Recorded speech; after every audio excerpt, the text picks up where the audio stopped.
I think we're actually burying the lead.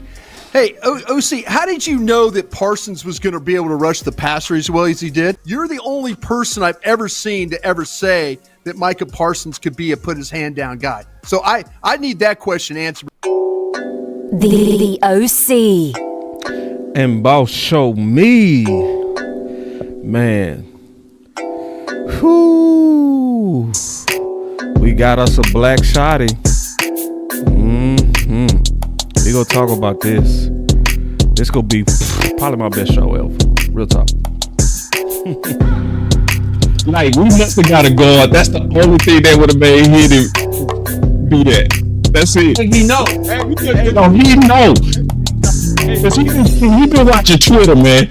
Hey, listen. I'm too deep down this rabbit hole now. I ain't going back. And ain't nobody gonna be able to talk me out of it. Out of all the interviews, it's Daronte. It ain't even close. I'm gonna make the case. My reefer with Henny and Coke. Please don't be stingy, got plenty to smoke.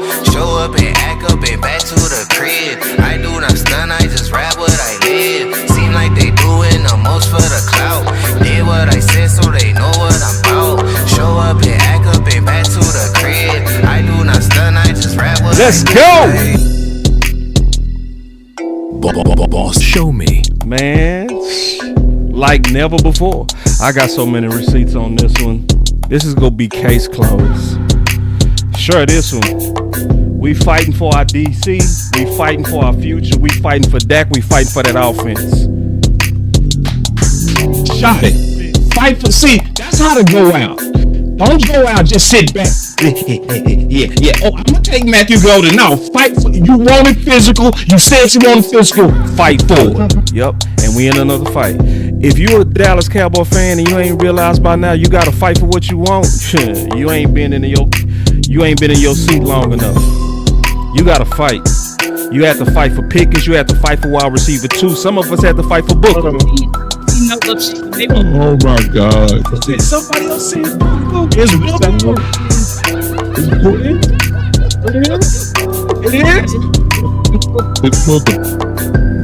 Boss Cowboy Sports, where your voice matters.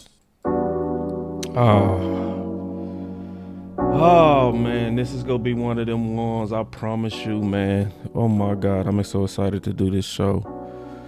Oh man. So before we get into it, this stream is brought to you by Sleeper app. Go for a Hail Mary on your Sleeper picks and win up to 100 times your money.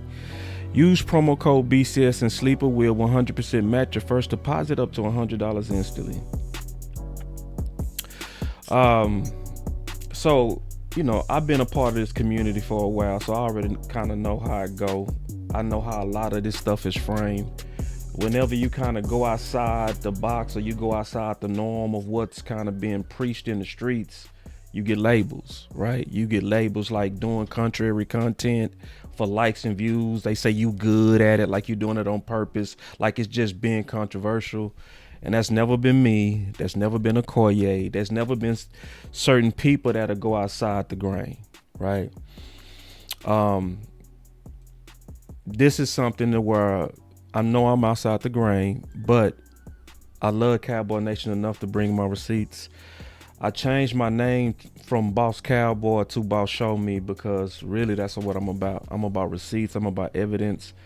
I'm about saying what I believe is best, regardless of what the crowd is saying. So if people saying Zeke is washing, I don't see that. I'm gonna say that. If the crowd is saying Mozzie's washed and trash, and then I'm looking at film and I don't see that, I'm gonna say that. Sometimes you take bullets for that, but most soft ass punches don't do nothing. You know, like if you really care about what's first and what's best, then you go research and then you go make your case. Now, the case that I'm gonna make right now is that Daronte is actually the most qualified, and actually he's a Shotty clone. He's almost everything, and I'm gonna say right now he's everything that Shotty's looking for. And so I'm gonna get right into it, man, and kind of go through all the things that I'm gonna prove today. First of all, I'm gonna talk about the genuine relationship fit. Then I'm gonna talk about the master teacher fit. I'm gonna talk about what really happened at LSU. I'm gonna prove that there's not just a love, but a super love for football, which Shotty said that he was looking for. We go ask the question and prove that he's ready for the front end, not just the back end. We go also close the case on technique over scheme, which he's both. He teaches both. We go give evidence of all of this. We go talk about his super tree, and then we go also give evidence on the discipline and his style. Right now, the two people that's being pushed the most is Jim Leonhard and then Parker, right? And you know, it's nothing wrong with those. Those are great candidates. Both of those are great candidates. But I've learned that a lot of times there's something called groupthink, right? And it happens in the draft. I experienced this when I was watching Taylor in the draft. And I was saying, like, how is Taylor a second round grade when Saquon was a top 5 grade? And people on both was convicted about it. They was, yeah, Saquon absolutely top 5. And Taylor, he's a second rounder. And I was like, how? They ran the same 40, was in the same conference at the same time, and Taylor had more production. That's what this like, you know? And now we see how it played out in the league. Now people would say I was being contrary then. No, man, you don't draft a back. And I was like, bro, it don't make sense. You don't have Saquon in the top 5 and pushed Taylor with the same measurables, more production, same conference, all the way down to the second round. That was too big of a swing. That's what's happening. So let me just go and get into it, man. I'm going to stop talking, but I do need y'all to share this. We need to share this. We need to spam Twitter. We need to go crazy on this because ain't nobody gonna make a case like me today. So let's start with genuine relationships. So with your head coach, this is your head coach. Relationships that are built on trust, respect, connection. I'm really good with X's and O's, but I'm great with people. See, and that is, and everybody know he wasn't bullshitting when he said that now. We've had a year to watch Shotty. And watching Shotty, we know that Shotty is 1,000% genuine on what he said right there. He's 1,000% genuine. He believes that. He takes pride in that. That's who he is. That's what he tries to live. I think sometimes being in this front office makes that hard. It puts him in sometimes lose-lose situations. But at the end of the day, he is doing his best absolutely to be a people person. So then if you compare that, because what we're doing is I'm trying to show you and prove to you that Daronte is your guy. He is absolutely your guy. So he is a full clone of Shotty. So let's kind of go through it, and let's just kind of go through some of his thoughts in a genuine format where he was talking on the podcast, and I want y'all to peep it. Shout out to my boy Weevil too.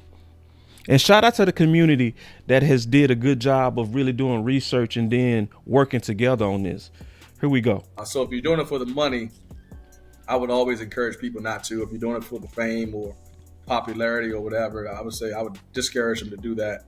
But if you're doing it because you actually genuinely want to help out and build genuine relationships, I think this is what this all is about. You know, it's about building genuine relationships and having players come back and do great things, you know, or being invited to players' weddings and stuff like that. You actually genuinely want to help out and build genuine relationships. I think this is what this all is about. You know, it's about building genuine relationships and having players come back and do great things, you know, or being invited to players' weddings and stuff like that. Yeah. I asked this question on Twitter. Who does that sound like? Who exactly does that sound like? Who, and you know, people ain't answer the question because they already knew. Some people, because some people got agendas. Some people got favorites and pet cat coaches at this point. So they ignore them a question. Some people just didn't see the question. But if you honest, who does that sound like? You sound like your head coach. And see, these are interviews in genuine situations. This ain't interviews. This is who he is as a person. Like, once again, I'm gonna play the clip one more time. Relationships that are built on trust, respect, connection. I'm really good with X's and O's, but I'm great with people. Yeah. So who does that sound like? I want people to really answer the question. Like, if we over here trying to get our DC right, like, who does this sound like? Listen. But it goes back to, I think, building genuine relationships. And so if I'm asking for something or I'm asking a question, I'm asking because I genuinely want to know, not because I want to get a job. And, you know, I think that's very important when you're building those relationships and people feel like you don't want nothing from them except the knowledge. Like, you're not asking for a handout. You're not trying to, you know, partake that into or parlay that into another job offer or anything like that. But you just actually genuinely want to know about protections or about jet protections or about these concepts. You know, you just start to build a relationship that way and it becomes organic. And yeah. So that's who he is. That's who he is. A genuine relationship person. So the name of this podcast is the DB Network. That was one of his DBs that played for him at Hawaii. He was working with Minnesota when he did this podcast with this guy. And guess what? They was fresh out the draft. Because I listened to the whole thing. I was up to 4 a.m. working on this.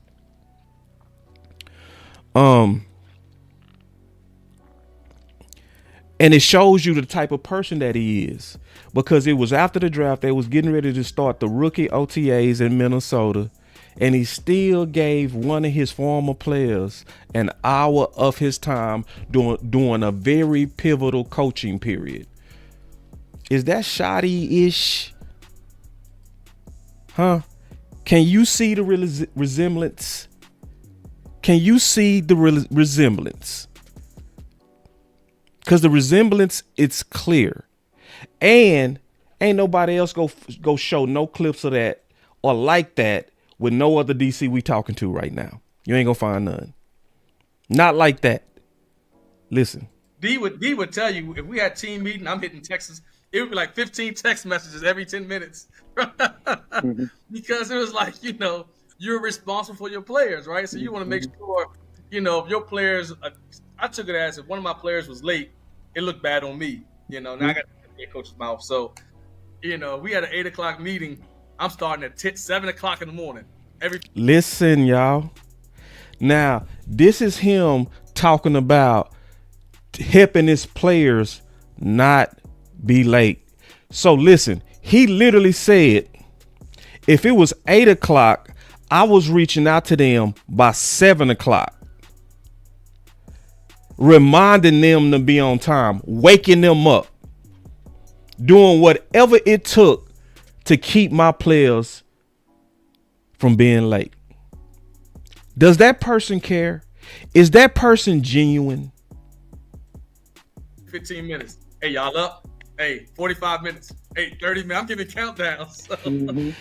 Like this is genuine. This ain't him interviewing. This is him and his player. They laughing about it, reminiscing.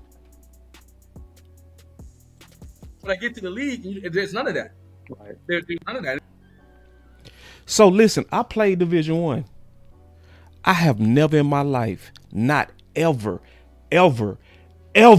I'm talking about never, through multiple coaches. I'm talking about coaches that I know love me.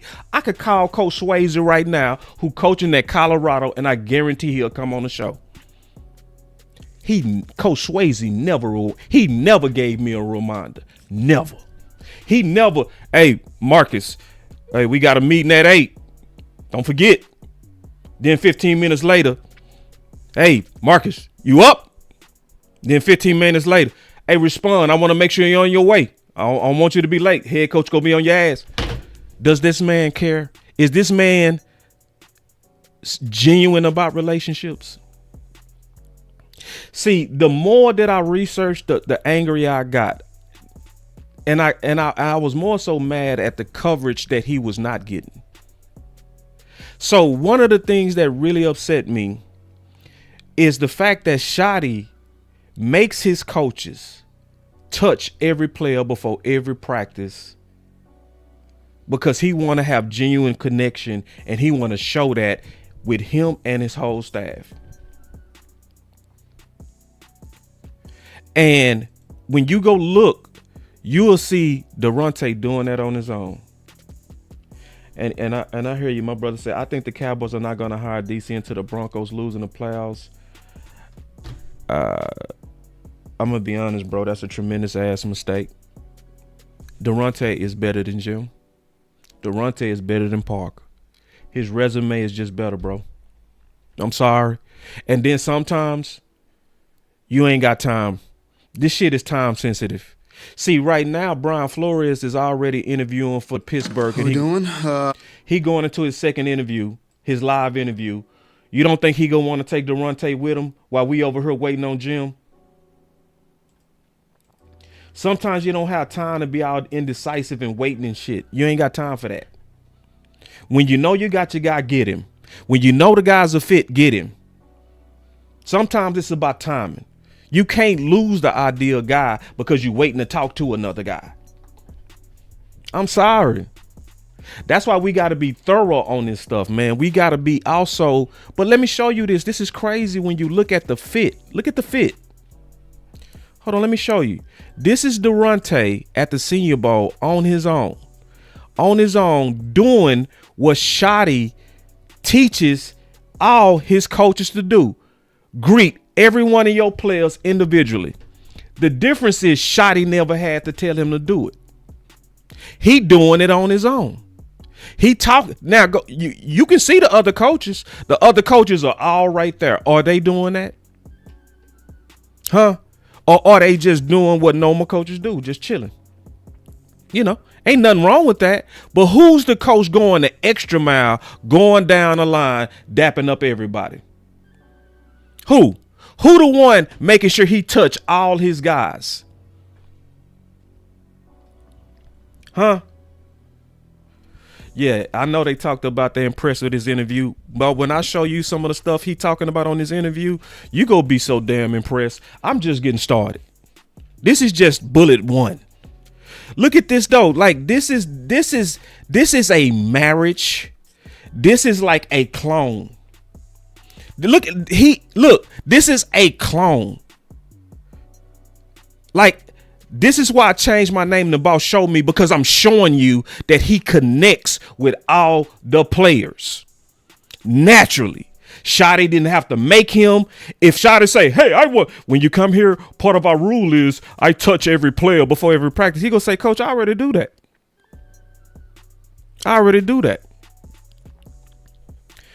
Point two.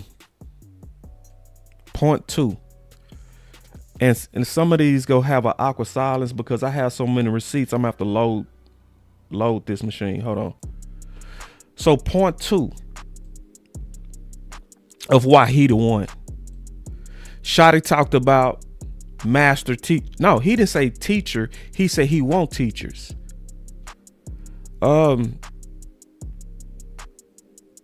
He's a master teacher. He's not just a teacher. He's a master teacher. So let me show you. I got these receipts. It's going to be a little bit awkward because, you know, I got to load my software with this stuff because I got so many receipts. It would crash this software if I loaded it all up. I got too many receipts. But, you know, I know how the streets are. The streets, when you making a case that's outside what everybody else saying, they try to label you. And then they say stuff like they making these cases to hate on Jim and shit like that. It's like, nah, bro, this ain't got nothing to do with hate on Jim and Parker. This has something to do with a lot of research and believing in the research that you did. It's as simple as that.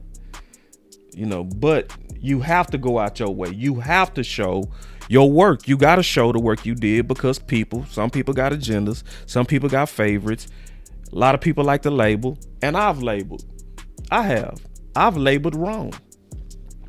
We all can make that mistake where we start looking at motives and start assuming motives because somebody's outside or thinking differently. So I got it loaded now. Y'all give me a second to play this, and I'm gonna show y'all the proof of master teacher. Y'all give me 1 second. Here we go.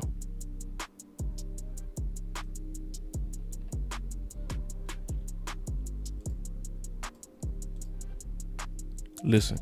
Because unfortunately, coaching in black college has a negative connotation in this profession, and it's they call it the Chitlin circuit. It's nothing like like singers back in the day, Motown, and but I enjoyed it. I had the best time of my life. I learned how to coach. Right, the teaching at those high schools helped me develop like lesson plans, which helped me develop practice plans and drill tapes and the progression of things and how to hit on different people's type of learning styles. So that was the best thing in my development as coaching. The teaching aspect helped me be a better coach. Him being a high school teacher where he was certified gave him the skill sets of why he's a master teacher in the league. So when he dealing with players, he looking at it like curriculums. He's looking at, with this particular player, I'm gonna have to get them to get it this way. Not just self-learned like Jim. Because Jim said he does that, but Jim is not certified and trained to teach like he is. Jim does not come from as much of a complicated system as Minnesota. So what Daronte is doing, he's teaching trigonometry. Jim is teaching pre-calculus. You see the difference? When you under Flores system, that's the most advanced system in the NFL. So when you the coach that know how to take that advanced system and make it system, isn't that a master teacher? Isn't that what Shotty is looking for? Isn't that exactly what he said? So I want y'all to listen to how cold he teaches. Listen. Let's just start from UCLA. Who was your most memorable, group of guys? Oh,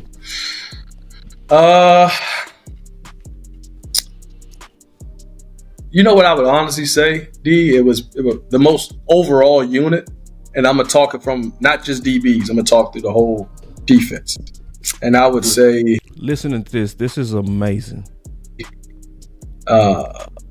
Bowie State 2009, and here's the reason why. So I told you I got the Bowie State. I was there 5 years, right? So I was my first 2 years. My first year we finished number 2. And hold on real quick. He say, "Yo, Denver defense is getting real results." That's a good thought. I'm glad you said that. What part of Denver's defense is the driver of their defense? I want y'all to answer that question. What's the driver of Denver's defense? Is it the front end or the back end?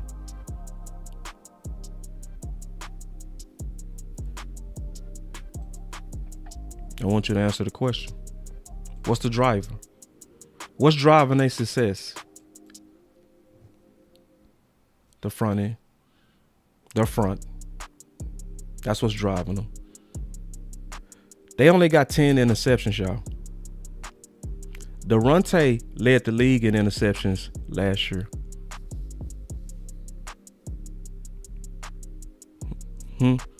Yeah. I ain't gonna even address that. When people say he can't win the big game, I'm not going. That sound like Dak shit. I ain't gonna do that. That's too surface. We gotta have listen. I put in too much work to have these surface. Like, come on now.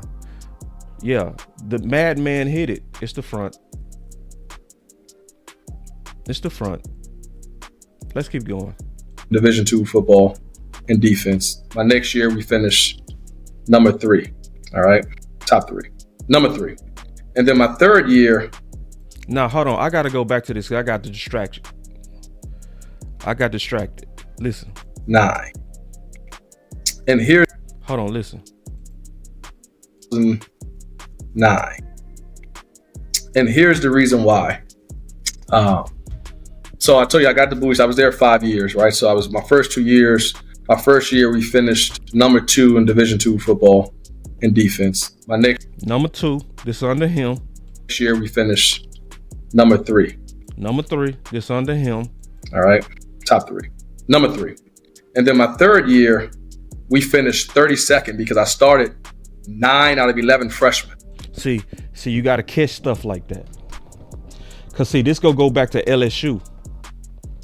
Cause a lot of people like to nitpick him when they trying to defend Jim, and the only thing they do is point to LSU. See, you gotta look at the details.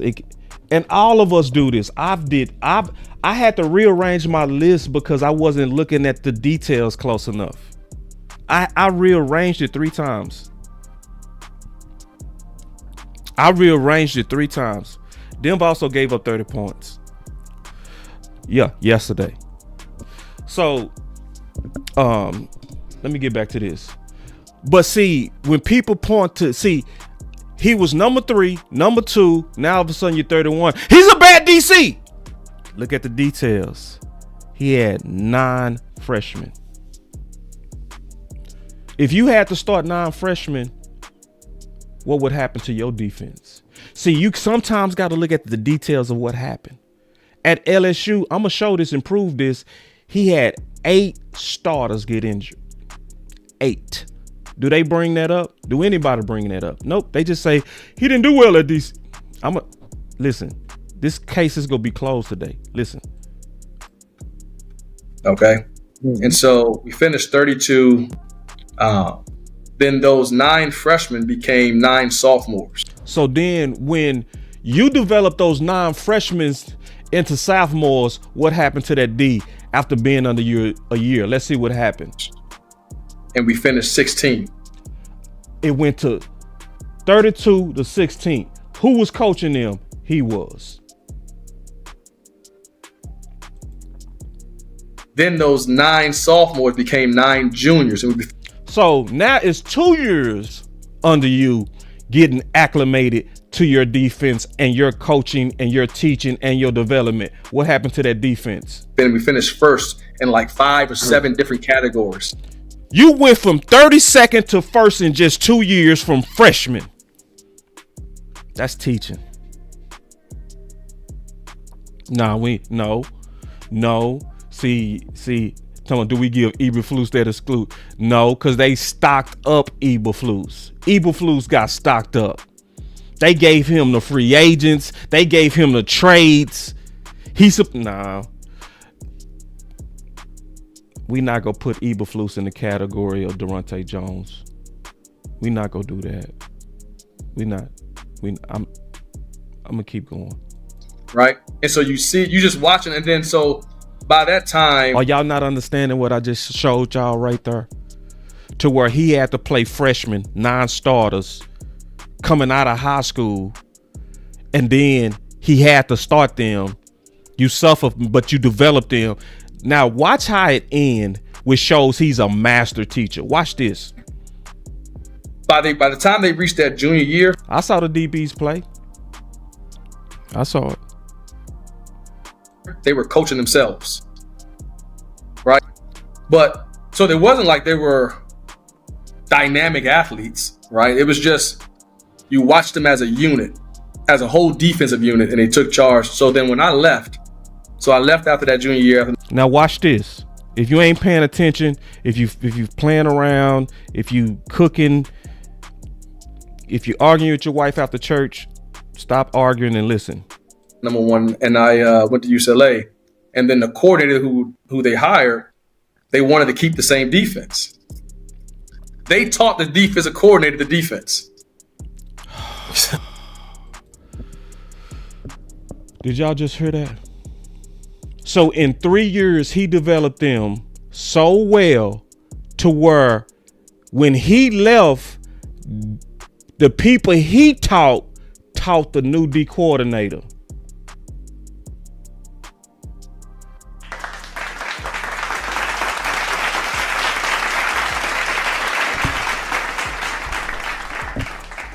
Y'all heard that right. I didn't make that up. Take it easy on my back. He taught them so well. He taught them so well that they taught the new D coordinator. I ain't never heard of that in my life. I ain't never heard of that in my life. In my whole life. In my whole life. So we talking about a master teacher. Master.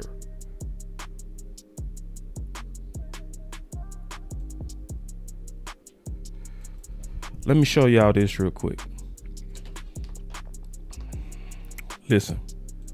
Find someone that's a great teacher. So, we all learn differently, right? And when I taught high school football, or when I taught in the high schools here in Louisiana, at General and Franklin High School, you know, you have to be a teacher. A great communicator. Coaches, and I've heard from current players, former players, that they often credit your ability to communicate with them in a very relatable way as one of your greatest strengths. Where does that come from? You've had a mix of veteran players, young players. Look at the team right now. You have Harrison Smith, you've got Patrick Peterson, you have all these young guys. You got veteran players, young players, all raving about him and his ability to communicate, his ability to teach. What is it about your personality and approach that has led you to your success, where it doesn't matter who it is, you're able to relate with them no matter what?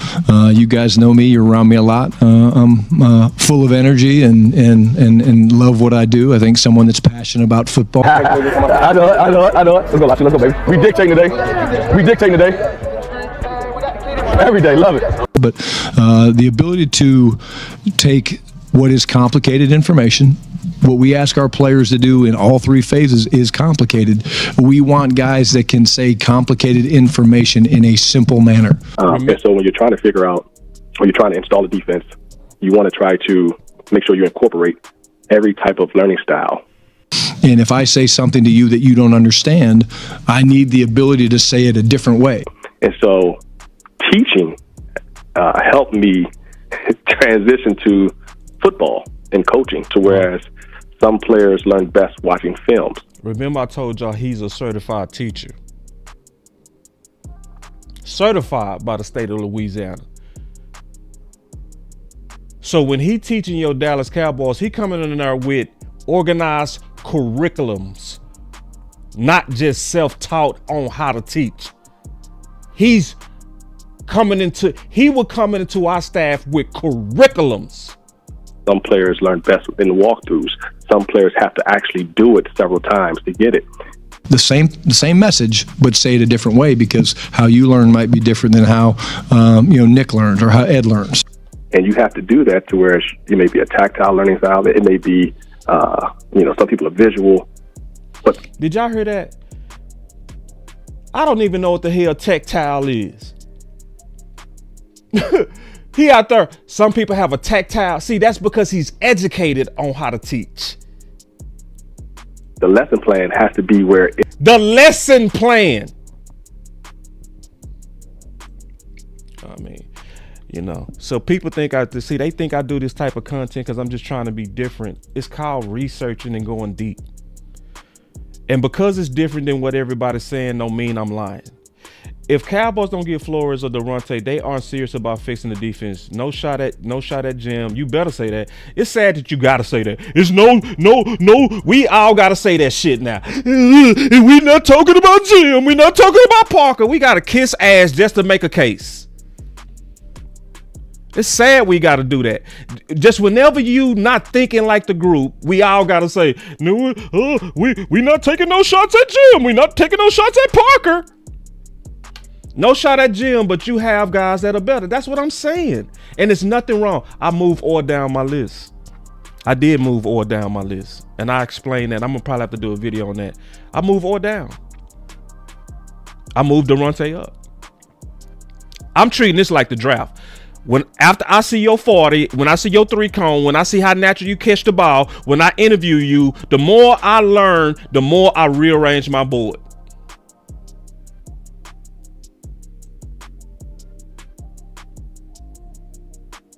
Just what it is. It incorporates every student in that class learning style. So something's going to have to be on the board, something's going to be visual, something's going to be hands-on, and you have to incorporate all that in that lesson plan, because if not, in the what? Several kids in that classroom. In the what? You have to incorporate that in the what? In the lesson plan. They're not going to learn well that way. Find someone that's a great teacher. So we all learn differently, right? And when I taught high school football, or when I taught in the high schools here in Louisiana, I make sure you incorporate every type of learning style. And if I say something to you that you don't understand, I need the ability to say it a different way. And so teaching helped me transition to football and coaching, to whereas some players learn best watching film, some players learn best in walkthroughs, some players have to actually do it several times to get it. The same message, but say it a different way, because how you learn might be different than how Nick learned or how Ed learns. And you have to do that to where it may be a tactile learning style, it may be some people are visual, but the lesson plan has to be where it incorporates every student in that class learning style. So something's going to have to be on the board, something's going to be visual, something's going to be hands-on, and you have to incorporate all that in that lesson plan, because if not, there's several kids in that classroom that they're not going to learn well that way. Master teacher. And I'm with you, Ed. This a no-brainer, bro. Honestly, bro, this what makes me mad that we even got fucking Gannon in the room, bro. Like, why his ass on the final list when you know this man is sitting there that could get wooed out? Why we even... man, just listen, I don't want it. Woosah, boss. Don't get frustrated, because he is not getting the coverage he should be getting. Daronte, I'm talking about. It's all Jim, Parker, Jim, Parker,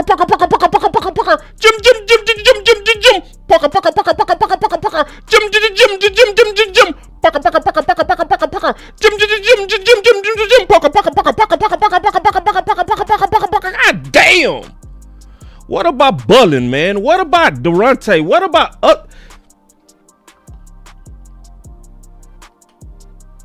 I did say Woosah and I didn't do it.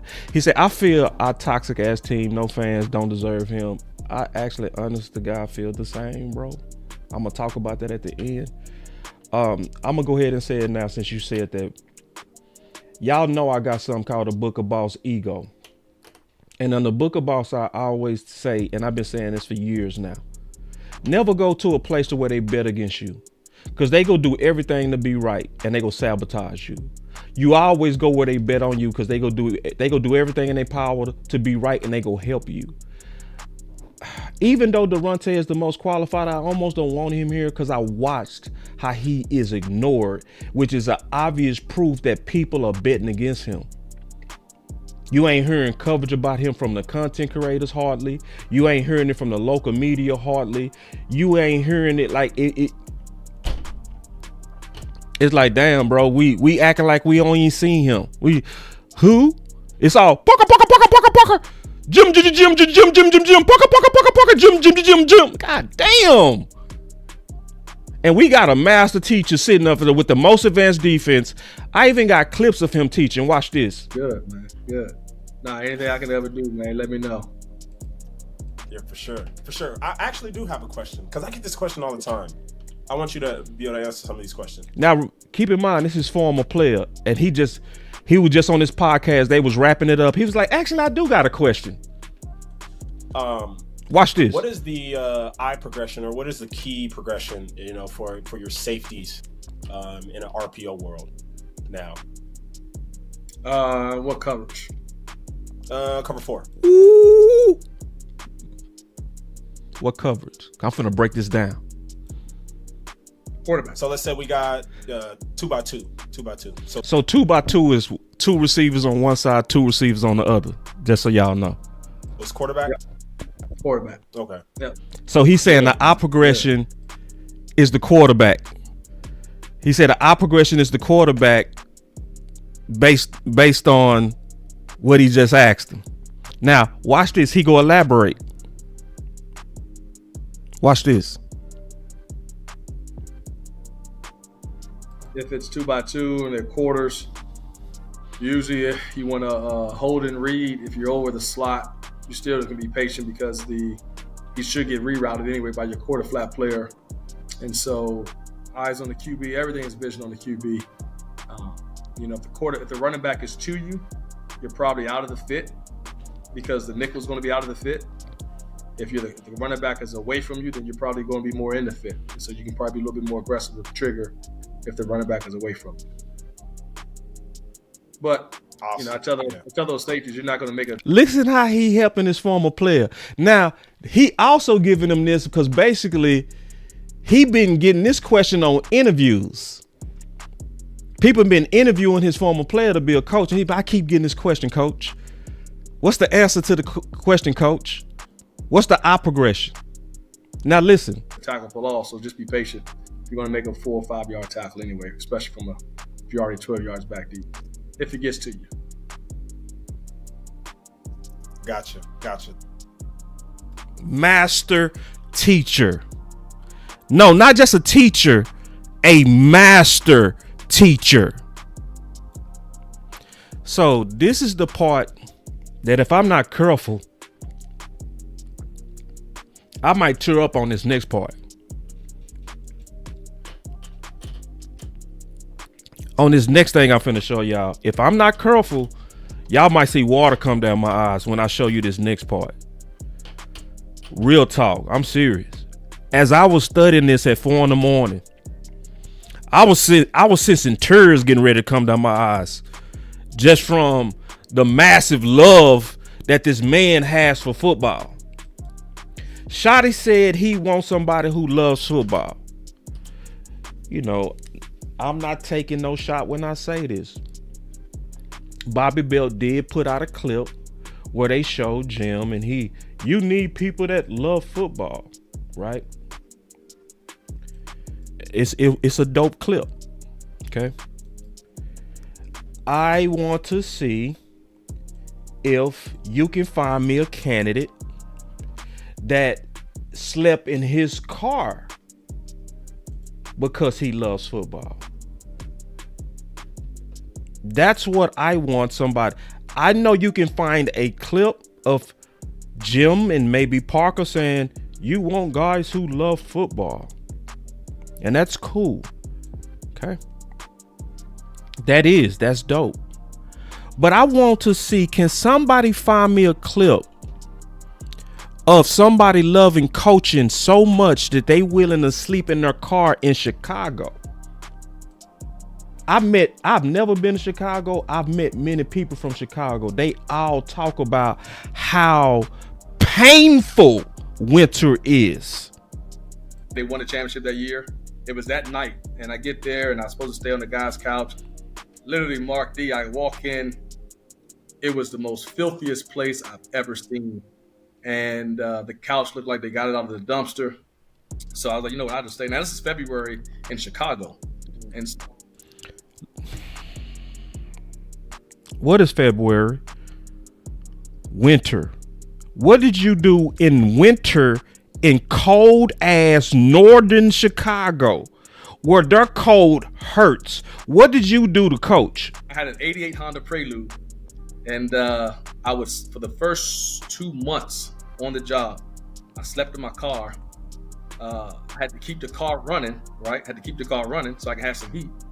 And cell phones didn't have alarm clocks on your phones back then. So every morning my aunt would wake me up. She would call me, wake me up. But like the wind, 88 Prelude in that Chicago wind, it's just blowing side to side, right? Mm-hmm. And so I go from the car to a pantry. So like now I'm outside, like a pantry where they can kind of lock you out of the house. So pretty much for the 6 months I'm in Chicago, I'm homeless. I'm living in my car, I'm living in a pantry where, it's just like a storage unit, right? Bro, how many of these candidates love football so much that they'll be homeless for it?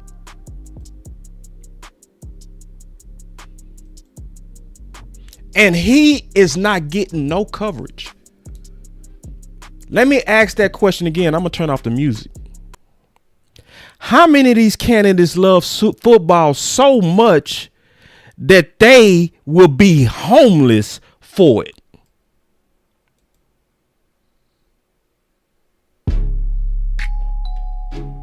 Can y'all show me one of these candidates?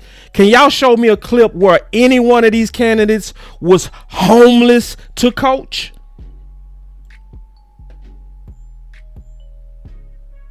And he did it twice. Listen. D would tell you, if we had team meeting, I'm hitting Texas, it would be like 15 text messages every 10 minutes. That's the wrong clip. I say the wrong clip. I'm gonna have to just tell you this one because I saved this clip wrong. Bad job by me. I just messed that part up. I'm gonna have to just tell you the story, and then you can go to DB Network yourself and go look it up. I'm gonna tell you the story. When he was at UCLA, he went to UCLA as a GA and was making $1,000 a month in LA and was sleeping in his office for a year to coach. His players was living better than him and didn't even know he was living like that. They had a water burst in the office, and for 3 months he was sleeping on top of his desk to coach. Show me a coach that loved coaching that much out of all of our candidates. You can't find one. Oh, hell no! No, God! No, God, please, no! No! No! No! He wasn't homeless once. He was homeless twice for coaching opportunities. One time he's sleeping in Chicago. Man, can y'all think about that? Damn, man. See, this is why boss, why you so mad? Why you get so mad? It's like, why ain't nobody covering this? Why ain't nobody talking about this? Why ain't nobody saying shit about this? Like, I mean what I said. This shit almost brought me to tears. When you hear a man fighting for his dream and he's sleeping in a fucking car. He's sleeping on top of his desk for a year. And we got the nerve to ignore this. And then y'all say, why am I mad? Why am I angry at this lack of coverage?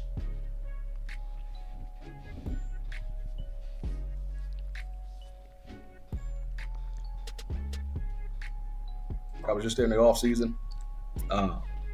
Took a restricted earnings job at Nickel State, making $316 every 2 weeks. You know, cell phone. I had a Nextel cell phone bill right there. It's about 100. So that's half your paycheck, right? So I do that.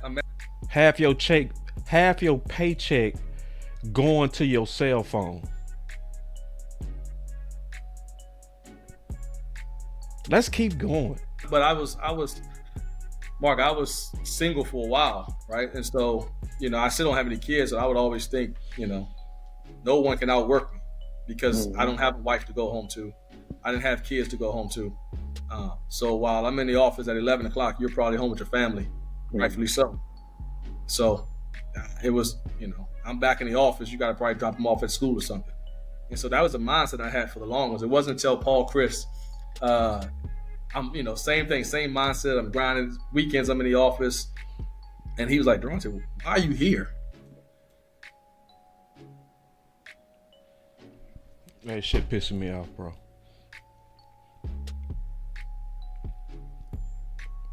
Coach, his coach is coming here. God damn, man, you still in the office?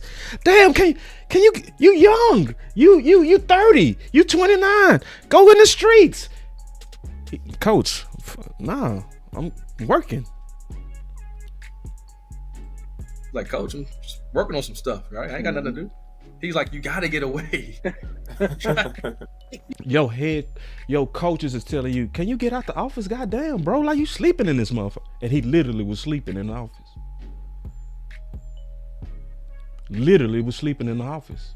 Literally. When your boss got to say, hey, man, Go home. Damn. Oh, I'm working, man. I'm working on some stuff. I'm working on some coverages. I'm working on, man, go home, bruh. Go home. Shit. You sleep up here. You sound like Jimmy Johnson. He sound like younger Jerry.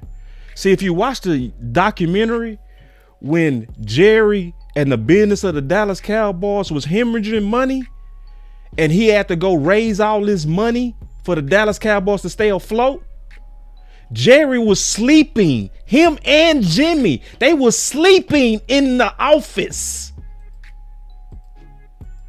That's why I don't understand what they waiting on. It's like, at some point you got to say, shit, this the guy.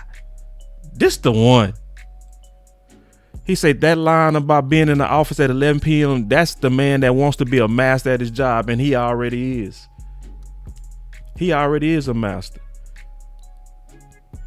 He's like, you got to get away. And I was like, but I'm. Yeah, Jimmy did exactly that, brother. This is also, yeah, you know your history. Jimmy, when he became the head coach of the Dallas, he immediately fired his wife because he said, I ain't going to have no time for you. So let's just get it over with now. Because I don't want to hear no nagging. I'm finna live up here. I don't want to hear, baby, yo, come home. He say, I'm married to the job. I'm married to football. And this is the guy getting the least amount of coverage. This is the guy that when you start trying to explain why he's a good fit, people start trying to insinuate that you're racist because you got him above Jim, or they start trying to act like you're biased against Parker. Or they start trying to sneak this you and say, you're just doing your content to be contrary what everybody else thinks. Well, maybe I just did my research. Maybe I love my team enough to thoroughly comb through as many of the best candidates as I can. Maybe I love my team enough to hurt my own growth.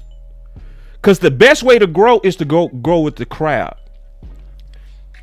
So when you start hearing Jim being pushed, the best thing I could have did if I wanted subs is Jim.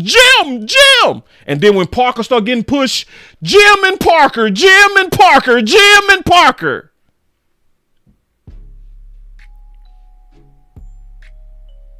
I'm good. I want nobody to go home to. He's like, that's not the point. He's just for your mental health. You got to get away. So like I say, man, I'm gonna keep going. I know this taking long. I told y'all I just got a lot of receipts. I'm making cases, and as I'm making these cases, I'm showing you they say front office said they was impressed. How are you not impressed? How is anybody not impressed with somebody who for 6 months slipped in a car in Chicago? In Chicago.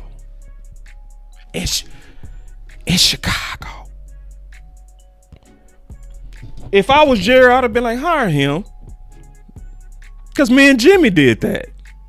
This man loved football. God damn. Wait. Hold on. What'd you say? You slept in the car as you was coaching in Chicago?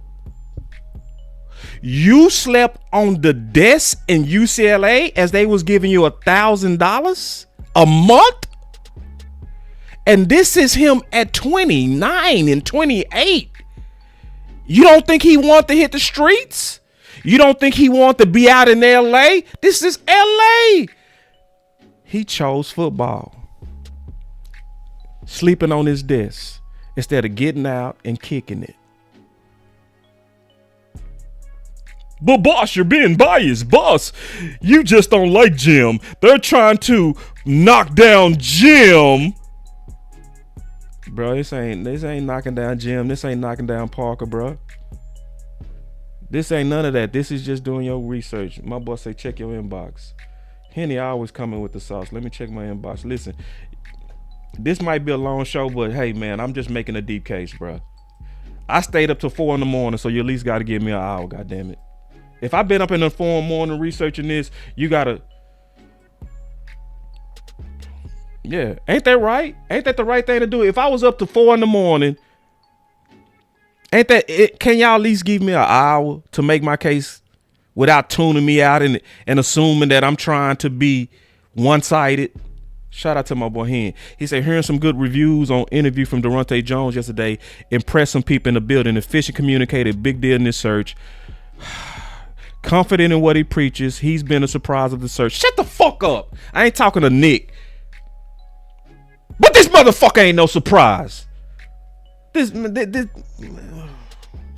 it's not a surprise. I don't mean to get, man, I love my team, man. So every now and then you gonna see me get animated. It's not a surprise. It's not a surprise. Oh, we're surprised. We're surprised. What? You know who not surprised? You know who not surprised?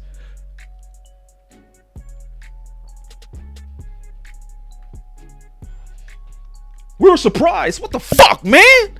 How the fuck you don't know this?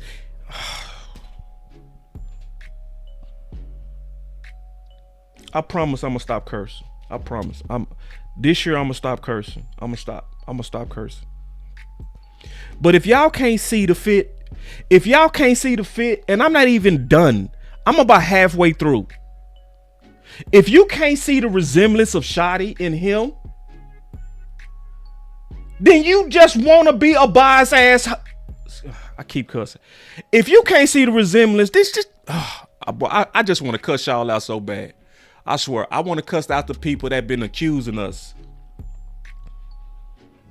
If you can't see the resemblance, if you can't see the obvious resemblance, then you ain't looking.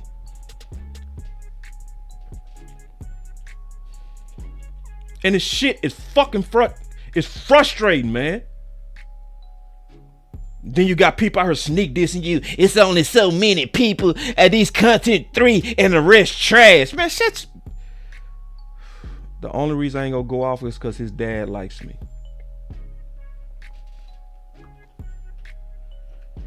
Then you got people in there. Boss one of them. It's like, oh, boss one of them. Oh, I'm one of them. The ones that y'all trying to sneak this. I'm one of them that you calling crazy content people. When I'm the best at showing my receipts. Ain't nobody in the space show receipts. I ain't knocking nobody, but ain't nobody show receipts like me, bro. Ain't nobody show me like Boss, bro. Boss is the show me of the space. Everybody good at something. I am the fucking best at receipts.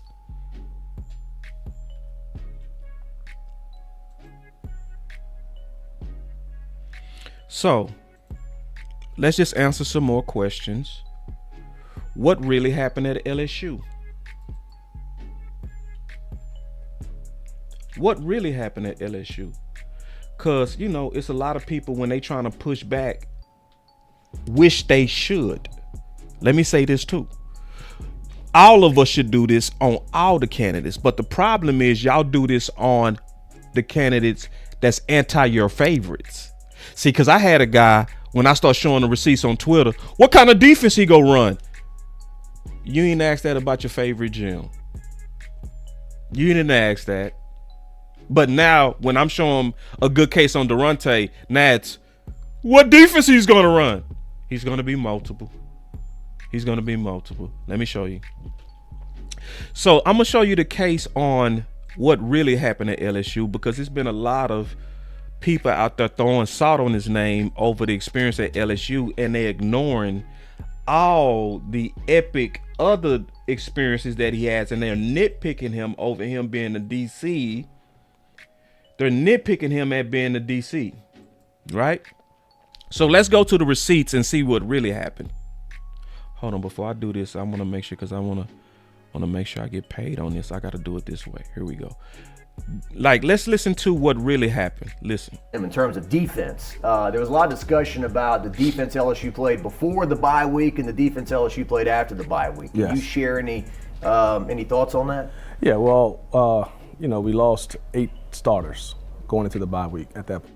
Did y'all hear that? We lost 8 starters. 8. So remember I said I was going to go back to where he said he had 9 freshmen. Y'all remember that? When I said he had 9 freshmen and his defense just, right? But 3 years later, it,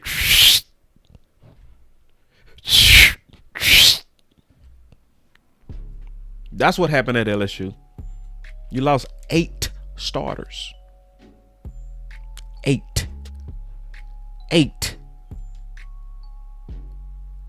Yeah. Let's keep going. I got receipts. Trust me. Point in time, and we had just lost our starting nickel in Cordell Flott. And what we had left were guys that hadn't played much. Yeah, well, we had guys that ain't played much. That's what we had left. We lost 8 starters. We had guys that ain't played much. Now, this is the dope part. He still made good adjustments. Listen.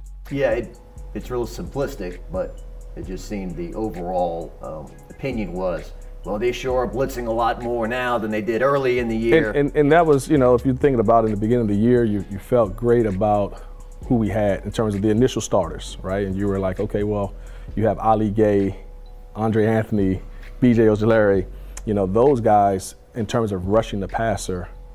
So there were some things that we thought that we probably only needed to rush for. But then when those guys started to go down, then you got Stingley and Ricks that you're counting on to lock it down. And out on the air you have Stingley, Ricks. So you come. Yeah, you losing Stingley, you losing Ricks. See, people ain't talking about that.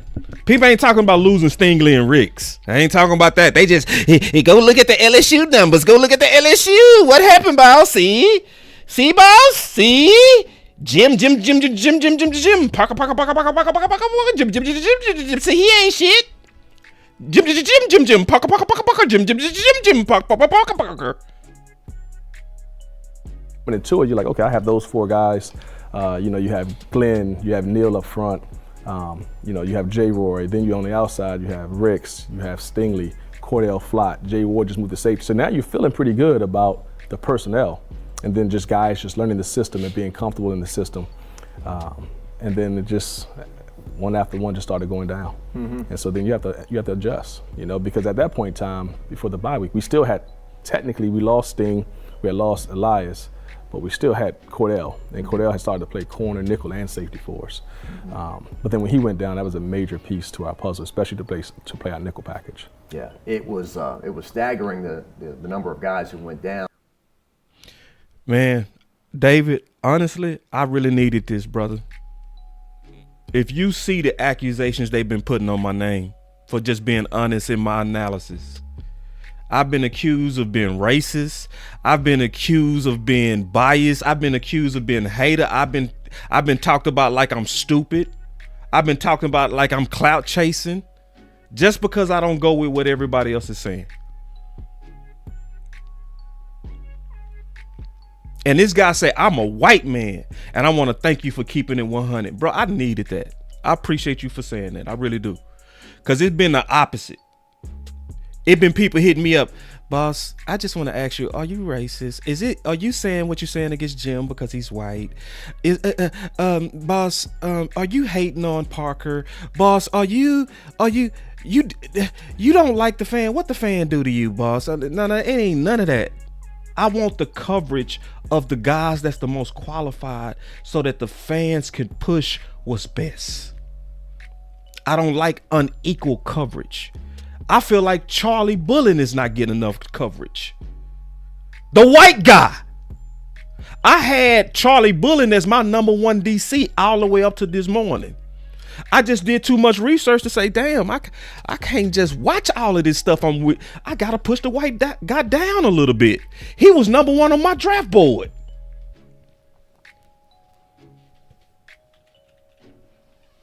Yeah, they called me a freedom fighter. Yeah, it be that sneak dissing and that old hoe ass shit. And I'm over here showing receipts And you got a white guy that come in here and say, man, I'm white and I can see that you're not being biased. I'm white and I can see you just being honest in your analysis. I might not even agree with it, but I can see that he's really just giving us the documentation on why he believes what he believes. So what really happened at LSU? What really happened? And you know the saddest part? Listen. But I'm coming out of church and the news starts breaking that Coach O is not going to be back, or he's a mutual the head coach parting of ways or whatever. I mean, did you find out like everyone else on Sunday? We did, and it was kind of is it real? Like what's going to happen? And then it became what happens now. You know, does he finish the season? If not, who's the interim? And if he finishes the season, how does that work? What are the parameters? And you could see how that can kind of overlap I thought it overlapped until the next week, and I didn't think the guys could block out all the noise. Yeah, see, we go leave that part out, huh? Go, boss, go look and see you just hating on Jim. You're just hating on Parker. Jim. You just hating on Papa. You just hating, boss. You just do content to be contrary, boss.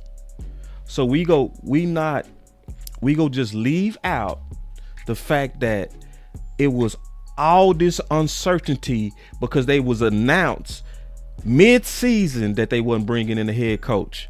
We go leave out the morale effect. We go just leave out 8 injuries. We go leave that part out, huh?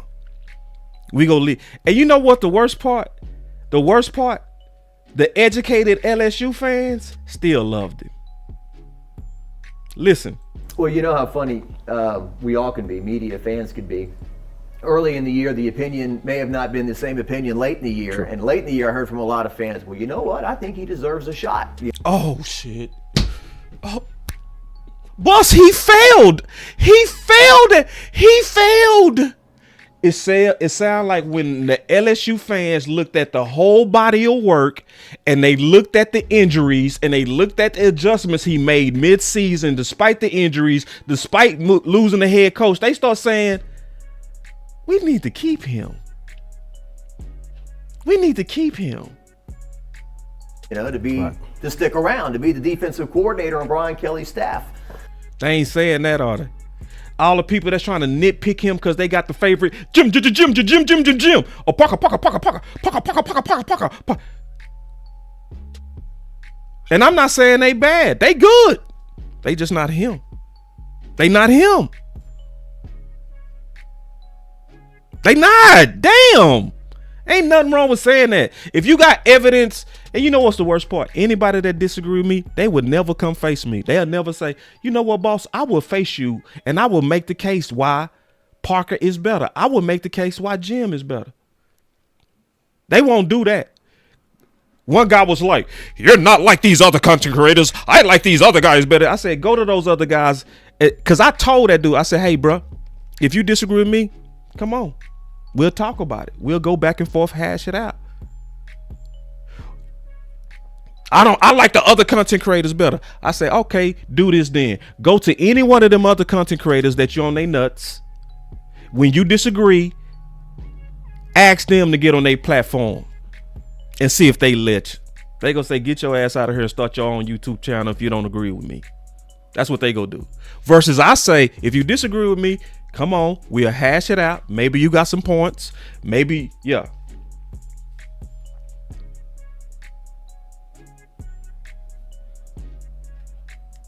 But listen, the LSU fans, see, they leaving that part out. They leaving out the part that the LSU fans loved him. Even with all those injuries, they saw through it. They was like, we can't judge him. Matter of fact, we like the adjustments he made when we was riddled with injuries. Or certainly someone else's staff moving forward. So I know you guys are real insulated in that building and whatnot. And but did you meet fans? Did you interact with people who say, hey man, you did a good job this year? Actually, especially our home fans, coming out because that's when you have a chance to interact. Not accidentally because you were leaving the stadium going home. Yeah. And fans will be out there still hanging out after the game, and it was nothing but great responses, positive. Guys enjoyed it. They was cussing him out. They had campaigns that was flush Jones, he's trash. They need to fire his ass. No, they was doing the opposite. See, they ain't telling you that though. They ain't telling you they was doing the opposite. They ain't telling you that. It was nothing but great responses, positive. And let me tell y'all something. Let me finish this and I'm gonna tell y'all this. Guys enjoyed it, so that was encouraging. And so, that felt good, that we're putting out a product that they're enjoying, and they're excited to see. So that felt good. Somebody asked, boss, do you think we go harm? I think it's an internal civil war. I'm certain that Shotty wants this guy. I'm certain Shotty want him or Flores. I'm certain. Certain that, the way that Shotty raved about them two, and I'm gonna show that clip at the end. The way that he raved about them two, and the way that he talked about that they displayed multiple, and that multiple people was talking about that their defense, and it wasn't just Flores, it was also Jones, and I'm gonna prove that. I'm gonna show you the receipts on that. It's an internal civil war. Like nobody can ever convince me that Gannon is a Shotty guy. No coach that punched their player on the sideline is a Shotty guy. No coach that has a static defense, doesn't blitz, is a Shotty guy. No guy that's awkward with his players the way that he is and weird is a Shotty guy. That's a front office guy. That's one of those type of guys where Jerry was talking about. I like them when they had their butts kicked for the redemption story. He liked to get them at a cheaper price. That's all it comes down to, cheapness. So that's why we got to be on the right side of this. That's why we can't let no candidates get pushed on us. That's why we got to do our own research, and we got to fight back against when there's public pressure to yield to what they want.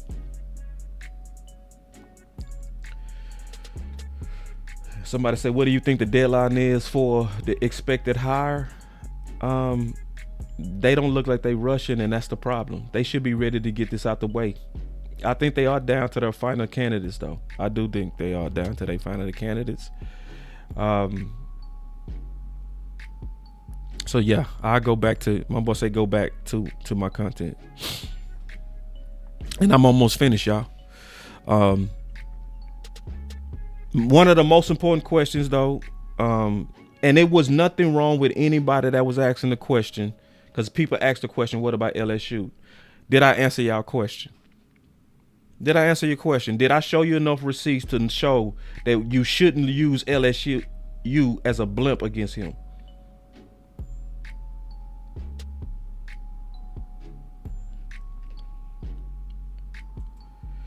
And then and my brother said, he said, yet he got beat out by Kellen Moore last year for Saints job. What's his flaws? That's kind of making the assumption that because somebody else was picked that it was a flaw with him. Nah, that don't mean the case. It's the same thing that people do in the draft. There's a lot of people that do dumb shit in the draft, brother. We know that. Because somebody got skipped in the draft don't mean they're a bad pick. Micah Parsons got passed up 11 times. How smart was them motherfuckers? Okay. So because they pick Kellen Moore don't mean he's unqualified. Just look at our local media. Just go look at our content creators. Are they spending time talking about him? No. Sometimes good people just get overlooked. This happens. Same thing. That's why I started with the example when I said it didn't make no sense for Taylor to be a second round grade, but Saquon was a top 5. I was like, that made no sense. That just meant Taylor was being overlooked. He had more college production in the same conference around the same time with almost the exact same measurables. So Vach always says this: a lot of people never equate that some teams make dumb decisions. So just keeping it real, man. So if there's a potential flaw, this is the flaw, that he never was an official DC in the NFL. That would be the concern, that he never did it in the NFL. That's why we got to comb through him. But see, this is what I hate. All the people that'll say he never called plays in NFL, but I like Jim, I like Parker. I'd be like, what the? Oh my God, bro, hold on. I got a button for you motherfuckers. What the fuck is that? What the fuck is that? How you gonna say I like Parker, I like Jim, but Daronte never called plays in the NFL, but that guy, he called plays in Wisconsin? I'd be like, I swear I hate y'all, bro. What the fuck is that? What the fuck is that? I'll be like, I hate y'all, bro. Like, for real. This obvious bias or this obvious trying to be right. This shit don't be. It's like y'all don't even be listening to y'allself. But this is a question that people gotta ask. Is he ready for the front end? If we thoroughly trying to comb through, right? If we trying to make sure that we not getting a dud, right? I'm gonna ask y'all a favor too, man, if y'all don't mind. If y'all like this content, man, and y'all appreciate the work, and if it's on your heart, man, shoot your boy some love on my Cash App, Boss Cowboy Sports. Greatly appreciate that. Also hit that like button, because I put in a lot of work on this. I was literally up. Once my brother Wee Woo sent me this, Black sent me this, man, I couldn't get off of this, man. I couldn't. I was like, bro, this is like, once I went down that rabbit hole, I ain't come out till 4 a.m. So I would greatly appreciate if anybody say, man, I appreciate the work that you put in to really try to give us accurate, equal analysis that's not being covered. This is not being covered. People not showing this. It's pretty much Jim, and Parker. That's it. It should be Bullen. It should be Daronte. It should be an equal analysis, especially if you're top guys. And he clearly one of your top guys. So, is he ready for the front end? He's a back end coach, right? So we got to make sure that I'm not doing content to protect him. That we saying, do you have the knowledge to cover and coach the front end? Did you spend time preparing yourself to not just be an excellent back end coach, but also somebody that can help with front strategy? Isn't that a fair question? You have a fair answer from Boss Show Me. I'm gonna show you. Here we go. Let's walk through that question. And so I figured, I always wanted to be a DC head coach. So, learning the run game. For DBs, we have to learn the front, Whereas if it's a front guy, a D-line coach or linebackers, they got to learn the coverages. And so, everyone's going to have something where they really have to change their focus at some point. And that's why if you're looking at throughout the league now, a lot of DB coaches, linebacker coaches are the ones who really become coordinators just throughout college ball, or just throughout ball in general, because they have some familiarity. If you can fix the back end, where touchdowns ain't, blown coverages ain't happening all the time, and linebackers coaches, they deal with run game and pass game, and so they kind of have that advantage in that way, but they don't have the nuances of the back end. Right. Most of them don't. But D, I would say just studying being able to stop the run. Let's keep going. I got more receipts. So you got to study the fronts on how to stop the run. The run game is different now, right? It used to be when I was there, it's 2 back runs. Now it's not really 2 back runs. or they're creating it through, having to get the Y involved, the tight end involved. But it's so much to learn. And then once you learn how to stop the run, or, single gap football, two gap football, then you got to figure out, learn the offense. You got to learn protections, so that you can attack those protections with pressures. Run, or, single gap football, two gap football, then you got to figure out, learn the offense. You got to learn protections, so that you can attack those protections with pressures. But it's constantly evolving and learning the craft. Right? I mean, I had some really good defensive minds. And, Charles Kelly, who's now the DC at, I think, Auburn, was at Florida State. He was there. I worked with him. But just sitting there and, when you talk about game planning, you're just paying attention. So you talked about game planning. I remember asking just the same question you just asked. I was young, and I asked DC, I said, why do we have so many fronts? Coming out of black college, you had 0 and under. That was it, right? Mm-hmm. So I'm sitting there, we got 8 different fronts. And I'm like, why do we have so many fronts? And then he starts to explain what each front prevents, and what's, you wanted this front versus this. If they're attacking you this way, you want to use this front. You want to change up the, what the O-line sees, the count, changing the math. And so now y'all should be also understanding why reports are coming out that he killed the interview. Did he spend time preparing for that front?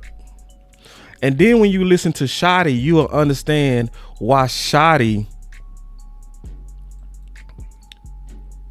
was so fucked up. Him and Dak, listen. I think a big testament to this defense that you guys have is there have been a number of quarterbacks this year who have come out after games. I think of CJ Stroud and Brock Purdy, who have said, I've never seen anything like that defense before. And that's a big testament to what you guys have done. And I give a lot of credit to Flo as well, because he was in that New England system for so many years, became a head coach. But ever since then, now he's been in Pittsburgh, has been now in Minnesota, and has seen a different side of things. Clarence Hill deal with Dallas Cowboys. Dak, what were they doing defensively to just keep the lid on it and frustrate their offense? Yeah, the zero that we talked about just throughout the week gave it to us a bunch. We didn't have a good enough answer, and when you don't have a good enough answer for that, especially against Flores, you're going to see it again and again. And yeah, that's what happened. They did a great job of the back end, right, playing with vision. So it made it tough to get to the beaters, normal zero beaters when they're playing man, looking at the man, but they're looking at the quarterback. And so, they're going to rally when you throw it underneath, and, you don't have time to get it past them. And they did a good job. They kept it on us, and we didn't adjust fast enough or come up with something good enough to scare them out of it. And we saw it the whole game. Clarence Hill, DLLS, Cowboys, you talk about protecting Dak. With the blitzes, did they do things that surprised you that they weren't on tape, or what was the issue with that? No, it was just they did a really good job, Clarence, of kind of showing down, and we put ourselves in 3rd and long. I think we had 7 of our 16 3rd and 4th downs were 7 or more, which allows them to do more disguising. And I just think that they kind of mixed it up, and we thought it was 0 on a couple times, and it was, and we thought it was 0 on a couple times, and it wasn't. And at the end of the day, I just think our execution was all. The reason why I keep showing those arrows right there, because see, you got to know as he's talking which coach was responsible for the problems that they gave Dallas. So when you was hearing that back end, that was all Daronte. He was responsible for having that group prepared against Dallas to show those confusing looks and those disguised looks that was giving Dallas problems. He clearly said it was times we thought it was man, it was zone, it was man. They was disguising it good. They was showing us different looks, and they just stayed on our ass. And I that's why I don't understand why there's a lack of coverage on Daronte. I don't understand it. It frustrates me because I know if we get this DC right, we could be something special. So I do expect more from my local media. I do expect more from my content creators. I do expect more from my writers. I do expect more from myself. I do expect more from all of us giving the urgency of this matter. often. I think, I didn't do a great job, adjusting, and that comes on me. And having looked at it this morning, we've got some really good answers that we feel good about, but it certainly doesn't help us get that game back. And so I have to own that from my seat. I think a big testament. So, you can clearly see he spent some time and prepared himself for DC also by having that front end knowledge. Because what we trying to do with each one of these guys is we trying to check all the boxes and make sure that this guy fits Dallas, also fits Shotty, which clearly he does. This is like a Shotty clone. This is why my title calls him, he's the dark-skinned Shotty. The only difference between him and Shotty is that he's black. That's it. They both care for their players. They both are smart tacticians. They both paid their dues for years. They have genuine love for their players. Most importantly, though, Daronte is ahead of the curve in terms of having one of the most advanced aggressive systems in the NFL with Flores. That's why the tree is important. This go take a second to just explain that he's not just from a tree, he's from a super tree. He slept on Van Joseph's brother's couch. That's how he met Van Joseph when he was paying his dues, sleeping on couches and stuff like that in Chicago and places like that. So his mentors was people that's renowned in the league for defense. Marvin Lewis, you might hate the Bengals, you never hated their defense. Zimmer, you might call him old, but you respected his defense every time, didn't you? Van Joseph is his current mentor. That's his right now mentor. He said, appreciate the work you put in, boss. The front office got to stay away from these Trojan horses. Coaches, we got to get this DC pick right. And Malcolm, what we also got to do, and thank you for the super chat, bro, is we got to flood the internet with this, bro. This is why I was up to 4 a.m. Because the time is now. He's not being talked about. He's not being pushed. He's honestly being ignored, bro. He's being ignored, bro. Just keeping it real. He is. People acting like they don't see him, bro. That's that type of shit. Same thing a lot of people do with content creators. They know we dope. They know we dope. They know. They know. Brian Brother said himself. He said when he saw Vach, he said, I had to work with him.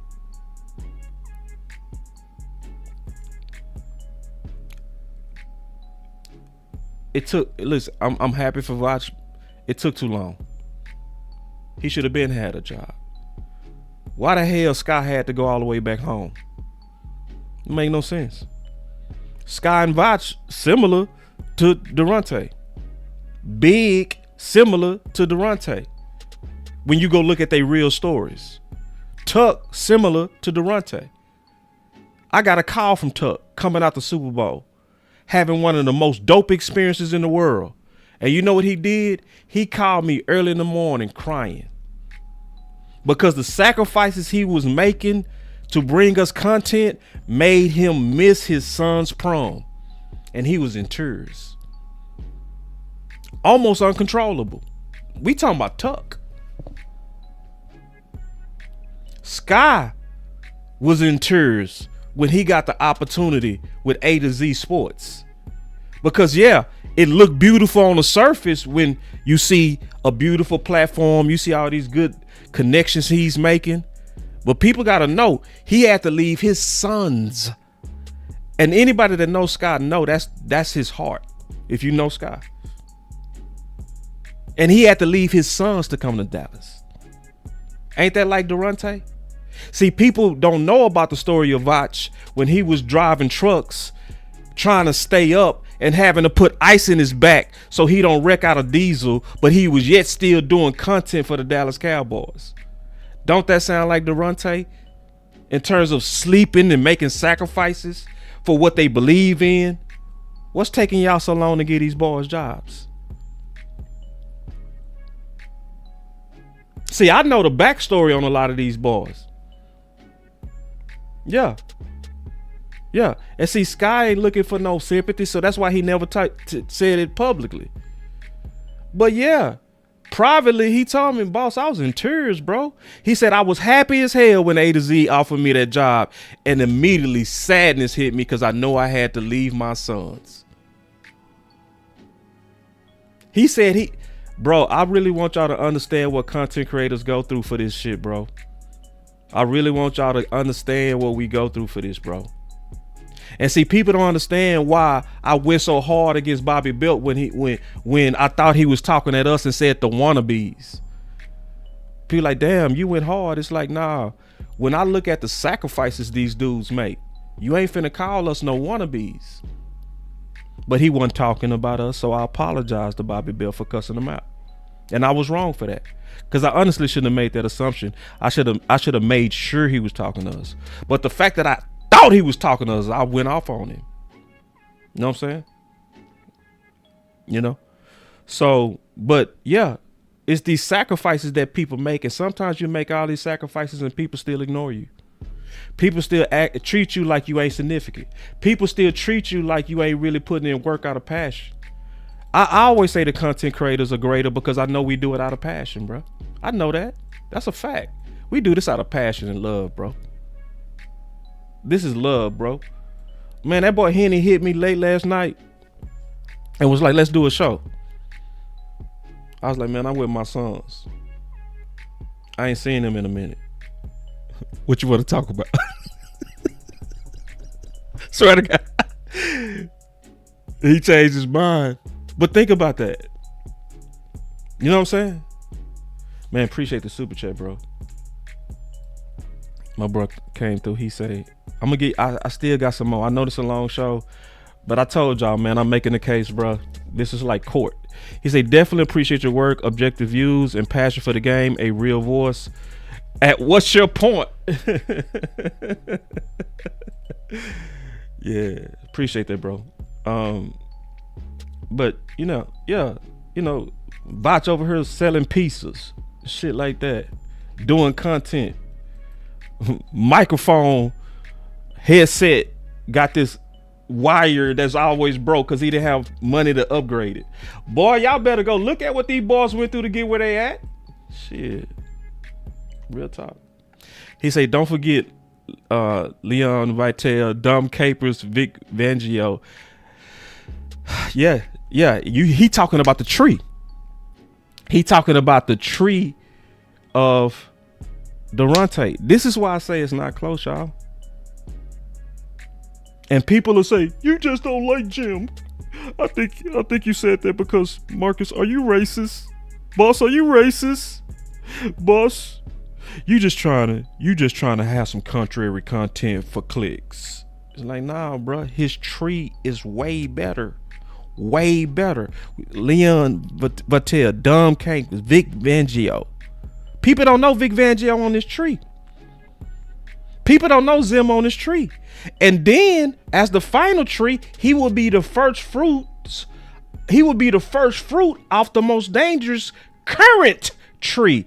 That's why it's like, Dallas, you got the nerve to be like, we gotta interview Gannon. If you don't get this, man, they not close, man. Not even close. We gotta go. We gotta go. We gotta have a one. Man, fuck.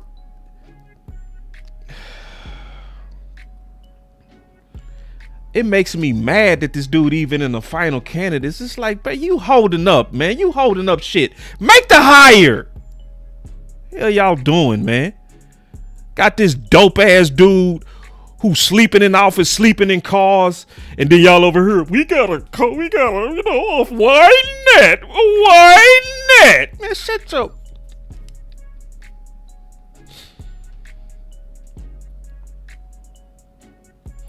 All right, the tree ain't even close, bro.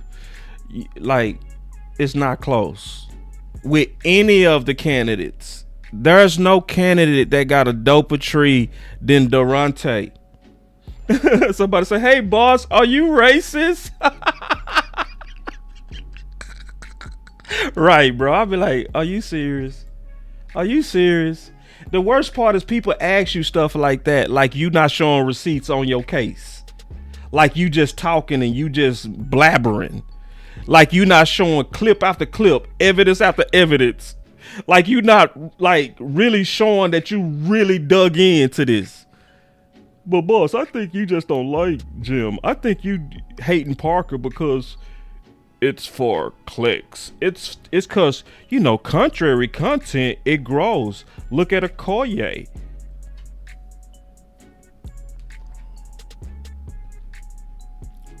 And see, that's a sneak diss, bro. Anybody that call me or Okoye contrary content creators is trying to sully our name, bro.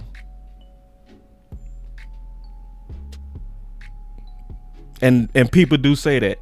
They do that. They got these groups and they'll be like, yeah, Boss, Okoye, yeah, Stargazer, that Lou guy. See, all the people that's willing to push back against the grain, we're the contrary guys. We're just contrary. We just trying to be, yeah.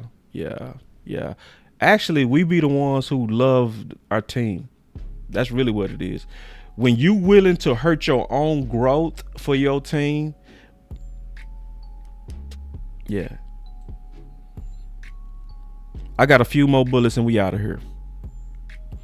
These gonna be fast too, because I know I've been going long. But it's thorough. This is the thing about this presentation, and I'm gonna wrap it up. It's a couple of things that's super important that I gotta bring to y'all too. That made me change my ranks, my final ranks. I got 2 points I gotta show y'all real quick. That's dope about Daronte.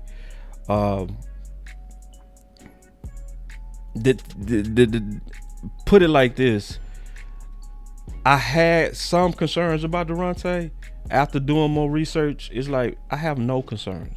It's almost like, make the pick. You know how you get to a point in a draft, a lot of people go through this. You get to a point where you've done enough research where you like, that's the guy, bro. Booker. Stop. It just fit too well. Stop. That's him, bro. No. Michael Parsons, that's him, bro. That's the pick. Should we go with Slater? No. Michael Parsons, bro. I've done too much research at this point, bro. That's where I am with Daronte.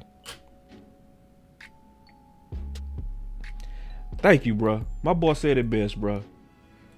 And this is why, and sometimes me and Okoye box. We don't box a lot, but we box. Everybody box. You know, that's part of it, bro. Me and my boy Devon boxed one time, bro. And then we both was like, yeah. We start seeing each other points of view, and it was like we stopped boxing. That's what happens. He said, Boss and Okoye simply look at the information and form their honest opinion. They show you the film and footage to back up their opinions. That's exactly what we do. But guess what? Okoye gets attacked. I get attacked. We do. And the worst part is we get attacked and we the ones that show the evidence. That's the craziest part. It be like, damn, I showed the proof and they still calling me a cloud chaser. They still calling me a racist. Wow. Did I say your name wrong? Is it Devin or Devon? Because I see D-O-V-O-N, bro. I don't know how to pronounce it. I'm messing it up, bro. If I butchered your name, my bad, bro. Is it Devin? Because you know, black people, you know how we do. We be having names spelled and it don't be close at all to pronounce your shit. And he said, how Cowboy fans find the right guy and fit for the defensive coordinator? In my opinion, my brother, we got to almost do like we don't do in politics. The thing we should do in politics is, as much as you might hate the other side, you got to listen to the other side. To me, you got to listen to people that's making cases for all of these guys, do your own research, hear everybody out, and then after you hear everybody's case, then start pushing the guy that you feel the strongest about, you know? And that's what I'm doing. So what a lot of people do is they fall in love with a candidate and they start pushing them. And then they start, you know, not showing enough respect for the other candidates. And to me, that's what's going on with Daronte. That's also what's going on with the guy from the Giants. I forgot his name right now. I'm starting to get tired. So, but then once you know who that guy is, you got to get active about it and start really pushing it. That's why we got to put this stuff on Twitter. But these are the last two things I'm going to show you, and I'm going to sum this whole thing up. Let me make sure that is everything. I think that is. Oh, yeah, I do. These are the last 2 points I'm going to make, and then I'm going to sum it up.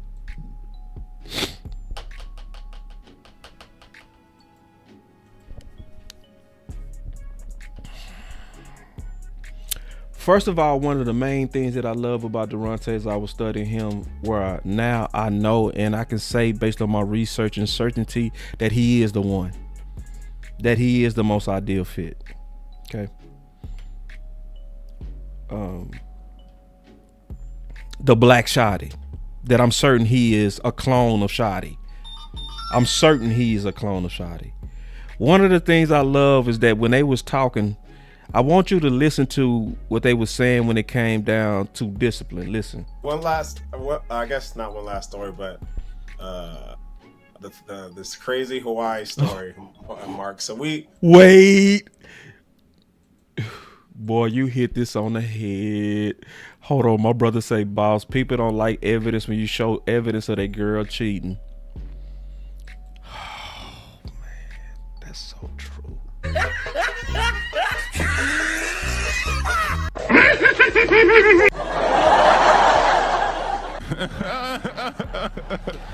Drill, that is so true what you just said right here, bro. That's why I do say a lot of our fans are like Mario Winans. We don't want to know. We don't want to know. When you start telling them how, you know, Jerry should be going after Flores and going after Morris, right? And that even though it's a wider net, it's not a net that's trying to catch whales. Oh, boy, she being negative. Oh, no. They don't want to know. They don't want to know. Even though if we join forces to say, hey, Jerry, nah, we ain't gonna let you do this. Like, we ain't gonna let you cheat on me. You gotta go, Jerry. Hell nah. If we join forces, he wouldn't do it. But what happened is people start having that Mario wine. Is if you don't know it's a song that says, I don't wanna know if she playing me, keep it on the low, cause my heart can't take it anymore. They want to feel good, you know, they want to feel hope. So when you start, and that's why a lot of content creators stay away from the topics that I run to.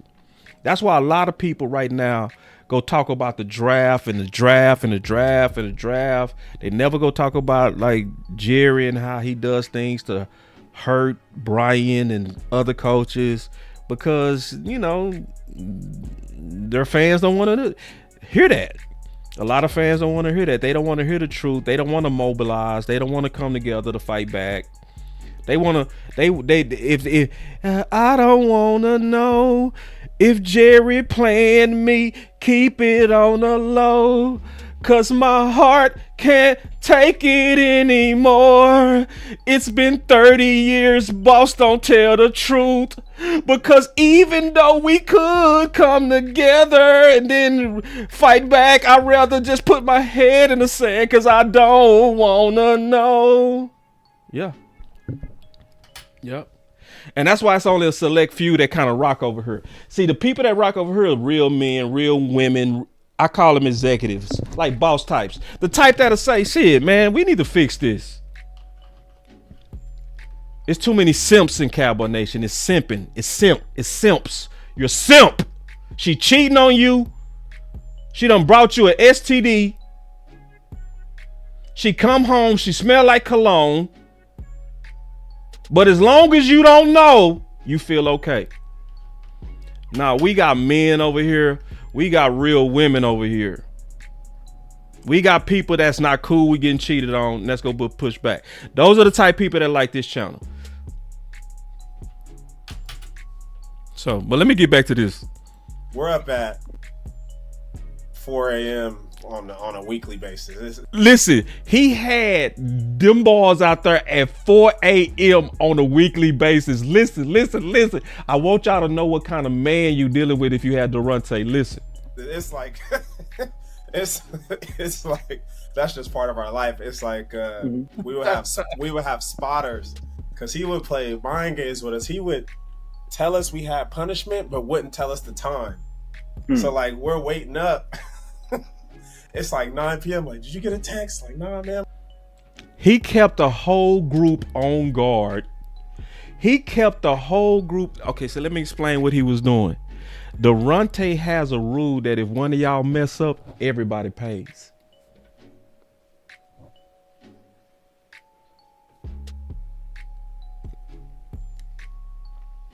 Ain't that how football is?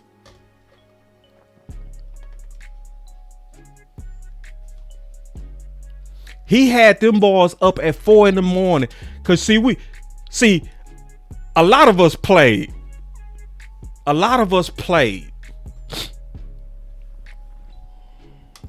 Usually when you messed up, you was the one that was punished, right? If you was late to a meeting, they ran you. My first practice at U of H when I was a freshman, I overslept. Me and my other roommate, we overslept.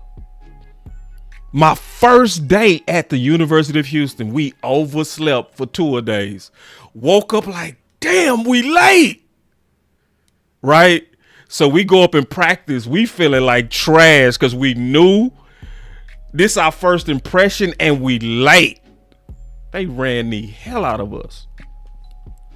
Daronte didn't do that. You know what he would say? He would say, Marcus and William was late. Y'all didn't wake them up, so all of y'all running. If one of y'all late, that means you should have been communicating with them. What is that teaching?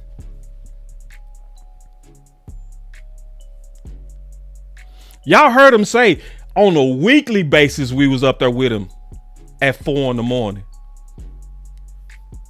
But isn't that how the game is? Isn't he teaching them how the game is? If Tyler Guyton is offsides, does he suffer or do everybody suffer? If CeeDee Lamb drop a ball, does he suffer or does everybody suffer?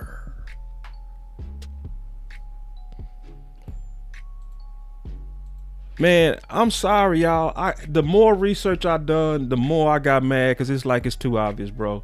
At this point, it's like, what we waiting on, bro? Like, what the fuck is we waiting on? Why the fuck are we letting these other guys? Now, let me ask you a question. If you were to think about what was happening with Eberflus back end, that lack of communication. If everybody got their rewards and punishment together, you don't think that communication would be better on that back end? So think about the intelligence and genius of how he coached. Everybody got punished and praised together. If one band, one sound, boy, you said it, boy. You said it. One band, one sound. And it's like, I can't keep doing research and then keep saying, but let's wait till Denver lose so we can see what Jim got to offer. I don't need to see no more, bro. I'm sorry. At some point, you got to know what your pick is. You're like, this is the pick, bro. At some point, I ain't got it. It's like, yeah, I believe in being thorough, but it's like, bro, I'm not going to risk losing this candidate, bro. Just because I'm waiting to see what's going to happen with Denver. Yeah. That punishment make all of them hold each other accountable. So what you think happened if I'm getting ready to be late? What do you think that do from the camaraderie of the group? What do you think they do with if I'm late, if I'm the type that's always late, that's gonna make me go check on you. Hey, bro, get up. We got to get to practice, bro. Hey, you need me to pick you up? I'll send you an Uber. You been drinking, bro? I'm gonna send you an Uber, bro. Cause you know what's gonna happen. If you late, we go all be up at 4 a.m, bro. I ordered you an Uber, bro. Be ready. See, now you looking out for your brother. This is what he creates. Y'all don't see the genius of that, bro. Y'all listen, and I've never had a coach do that. When I was late my first day, I paid for it, not my teammates. But then this is what my coaches told me. He said, we punished you, but we should have punished your roommates because they let y'all oversleep and they walked out while y'all was asleep. Daronte would have punished them. He would have said, why is Marcus and William sleep and y'all on time and y'all all stay together? That ain't no brotherhood. Y'all don't see how that's Shotty-ish. Y'all don't see the resemblance. Huh? You don't see the am I my brother's keeper resemblance? This content for clout though, huh? This is the last thing I'm gonna show y'all, and I'm gonna sum it up. Right. The camps back then weren't evaluation camps. They were camps where kids could actually go and be developed and learn some techniques to help their high school, achieve some things and do well. So, but I still like high school because you can catch them at the beginning stages where the fundamentals, I think that's where it all starts. And the faster that these players understand fundamentals and techniques, and that's above all scheme. Did y'all hear that last part? All starts, and the faster that these players understand fundamentals and techniques, and that's above all scheme. It's above some scheme.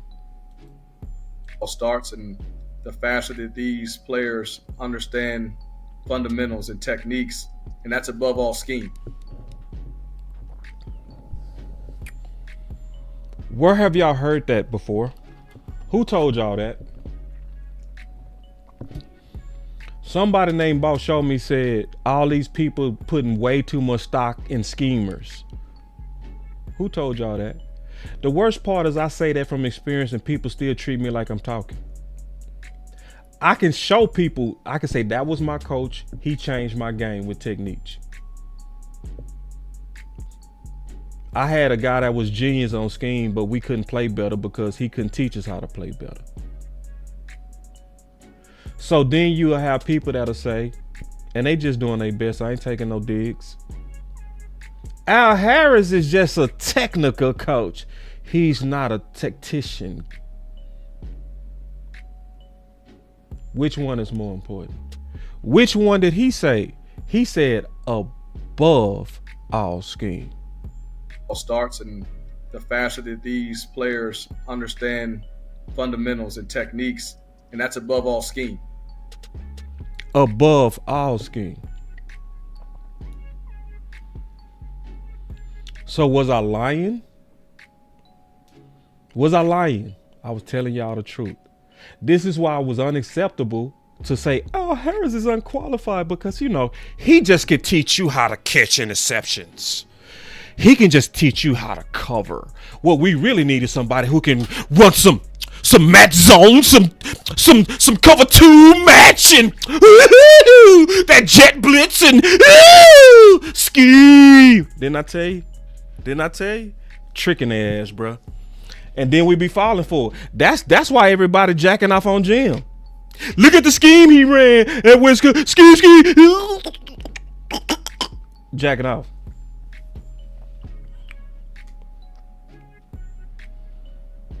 Yeah, I ain't lying. Go look at what they talking about. The scheme he ran. The match, he gonna run some cover 4 principles. He gonna run some match zone, some cover 2, some cover 3. He's gonna be showing some. What did he say? shit, if I can get you to play better, that's over everything. Starts, and the faster that these players understand fundamentals and techniques, and that's above all scheme.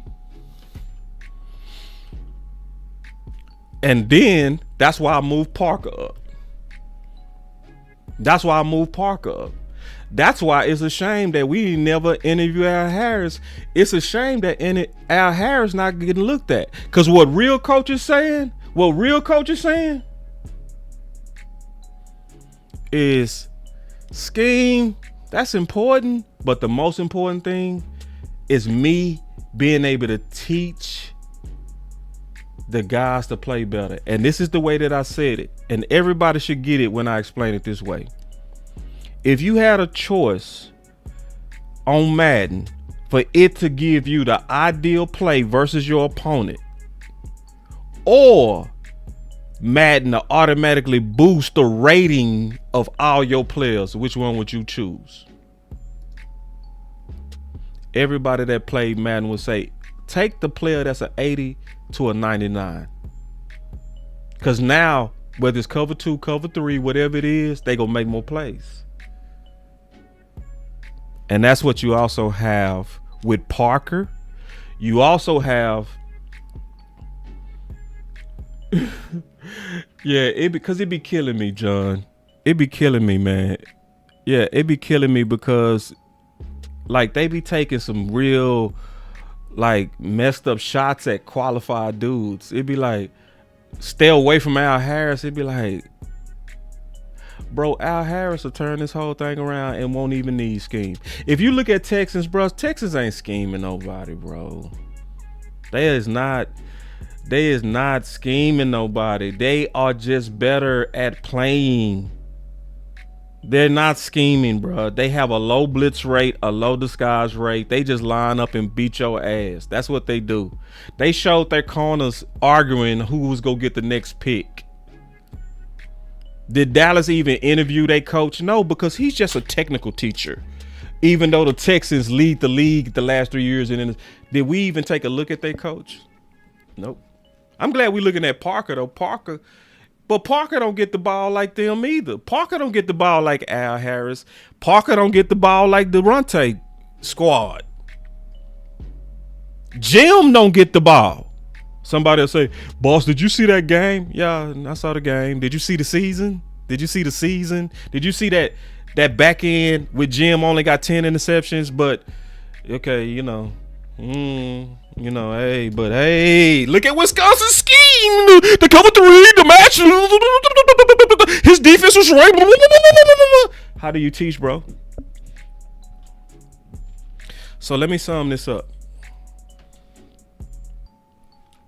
I think I made the best case I can ever make. Do you see the genuine relationships like Shotty? I'm for real. Do you see this? This is a guy of genuine relationships after what I just went through. Do you see a master teacher after what I showed y'all today? Do we now understand what really happened at LSU with 8 injuries? Do we now understand that even though they had all those injuries and the head coach was fired mid-season, that the fans still calling for him to come back? Do we now understand not to try to use that against him, please? Do we now understand that he slept in his car for 6 months in Chicago, and the only way he got heat was to turn his car on? Sleeping in a cold car, and it was a 1988. Do we now know that he showed more love for football than any man? That story literally almost brought me to tears. Do we now understand that this man loved football so much that he slept in the office at UCLA, and when the pipes burst, he slept on his desk for another 6 months? Does this man love football? Can anybody show me any candidate that love football that much to where they sleeping in desks? I forgot to tell y'all he had a scholarship to go to law school. I forgot to tell y'all that the whole time he was going through all this pain, Daronte, The whole time he was going through all that pain, sleeping in cars, sleeping on his desk, sleeping under the desk. The whole time he had a way out. He had a scholarship to go to LSU to be a lawyer, and he said, nope, I'm a coach. Does he love football? Does he love football? Do you see the resemblance of Shotty, of what Shotty says he wants? Do you see it? Or am I clout chasing? Is he ready for the front end? LSU said it, even with all the injuries. I forgot to tell y'all, I played in LSU. It is no more, they are the most violent, redneckish fans. Meaning, if they didn't like him, oh, they would have let him know. I played in LSU. My first game in LSU was the scariest game of my life. I swear. It was old women out there shooting a bird at me. Man, don't say that, bro. My boy say that's true though. He say that Houston defense reminds me of Carter defense in the 90s. If you know, you know. Yeah. Where we was good, we had no scheme. We was just good. Yeah, Kimball too. That's a Dallas thing. That's my brother from Dallas. He went to Kimball. We was rivals. We was rivals. But yeah, it was talent. It was all talent at both schools, Kimball and Carter. It was just the schemes on both schools was trash, but we was good. It was all it was. We both came from horrible schemes, but we had the best athletes. That's what we was. But is he ready for the front end? I'm asking the question. Did y'all see from what I presented today that he's ready for the front end? Yeah, I played in Death Valley. It was the scariest shit in the world. And it was my second game in college, bro. And then let me tell you about this game, bro. Bro, it was Falk's debut game because he was suspended. And they announced the day before that Falk was cleared. Boy, we was going into LSU. It was thousands of people, just old women shooting the bird at us. Real talk. I'm talking about we going through miles of LSU, and all they was doing for miles, tiger bait. You seeing thousands of people, all of them tiger bait. They calling us tiger bait. We had to put our helmets on in LSU to go on the field because they was like, they go throw some beer bottles at y'all. This is my second game. It was so damn loud. I ain't never been in a place that loud. LSU, listen, Louisiana football people are different. They different. They a different type of drunks. They a different type of loud. They a different type of rowdy. They rowdy. So the fact that LSU wanted him back, what does that tell you? Boy, I swear, Paul, it was miles. Listen, we had a police escort because every time we traveled like the president. Like it would be police escorts that would get us to the city and get us through the city. So as we coming in, we got them police escorts, with the bikes and all that. That's how we coming into the stadium. Talking about miles of fans. I ain't never seen nothing like that. LSU is different. Yeah, we played in Tennessee. I played in Bama. I played in all of that. Ain't none of them like LSU, bro. I swear. They different. I'm talking about Tiger Bay. And what would trip you out when you would see people with canes and old people and they you like, damn, old lady. Yeah, LSU different. Technique over scheme. Also his super tree. And then the one band, one sound discipline. If one of y'all mess up, y'all all pay. What we waiting on? What are we waiting on? Like, at this point, I have no concerns. I did have concerns. I used to be like, man, he'll be a first-time DC in the league. I ain't got no concerns no more, bro. He the pick. Make the pick, Dallas. Make the pick. He's your Booker. He's your CeeDee Lamb. He's your Micah Parsons. He's your Shotty. He's the black Shotty. He's the dark-skinned Shotty, y'all. On his own, he greets every player. On his own. Nobody had to make him. On his own, he creates a standard to where I want to be invited to your wedding. If you not inviting me to your wedding, I didn't coach you right. Who does that sound like? It sound like white Shotty. Black Shotty sound like white Shotty. He the one, y'all. He is the one. This is the last thing I'm gonna say though, and I mean this is sad. That I gave y'all this presentation, and you know what I'm gonna say? I'm scared for him to come to Dallas. I'm scared. You know why? Because I with all my heart, I believe in this Book of Boss. If I say Book of Boss, that's like my Bible. Okay. And in the Book of Boss, y'all heard me say this, so this ain't new.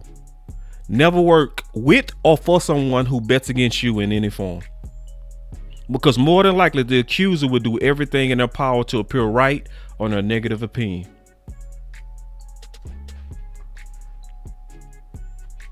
Does the Cowboys believe in him? I don't think so. I think Shotty believe in him. But something bothers me when you over here like, we were surprised at his interview. You didn't expect it? You didn't expect it based on what he did to y'all with Minnesota? You didn't expect it? Do our fans believe in him? And I'm talking about from the Book of Boss. Do our content creators believe in him? Do our writers believe in him? Nah. Ain't no content on him, man. Shout out to Lou, because Lou was the person that put me on it. Lou was the one that put me on this. Lou is the one that introduced me to the rabbit hole of Daronte. I wasn't even thinking about him. I was only thinking about Flores. But once I opened up that rabbit hole, he the one. Out of all the ones that's interviewed, he the one. But what I'm afraid of, and I really want y'all to understand me on this, selfishly, I want him in Dallas. But righteously, I want him to stay the fuck away from Dallas. Yeah, I said it. Yeah, I said it. I'm going to say it again. I'm going to make myself bigger when I say it. Selfishly, I want him in Dallas. Righteously, stay the fuck away from Dallas, bro.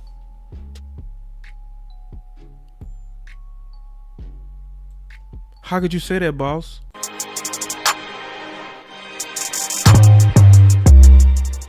You love football too much, bro.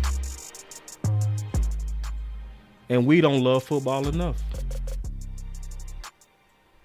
Righteously.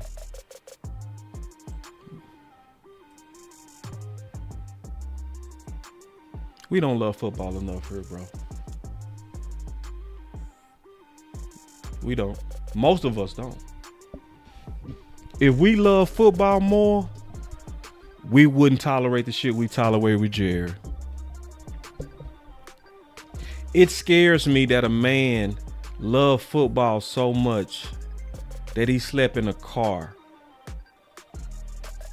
It scares me that a man loves football so much that in his 20s, his late 20s and 30s, it scares me that he loved football so much that he sacrificed his whole life for this moment. And our local media and our content creators and our writers are hardly giving the best guy coverage.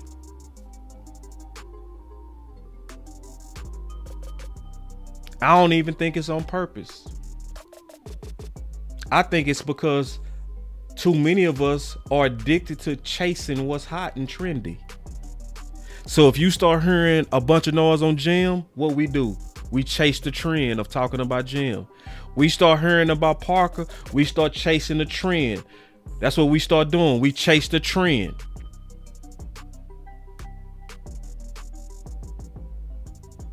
If everybody's saying Zeke watch, we chase the trend.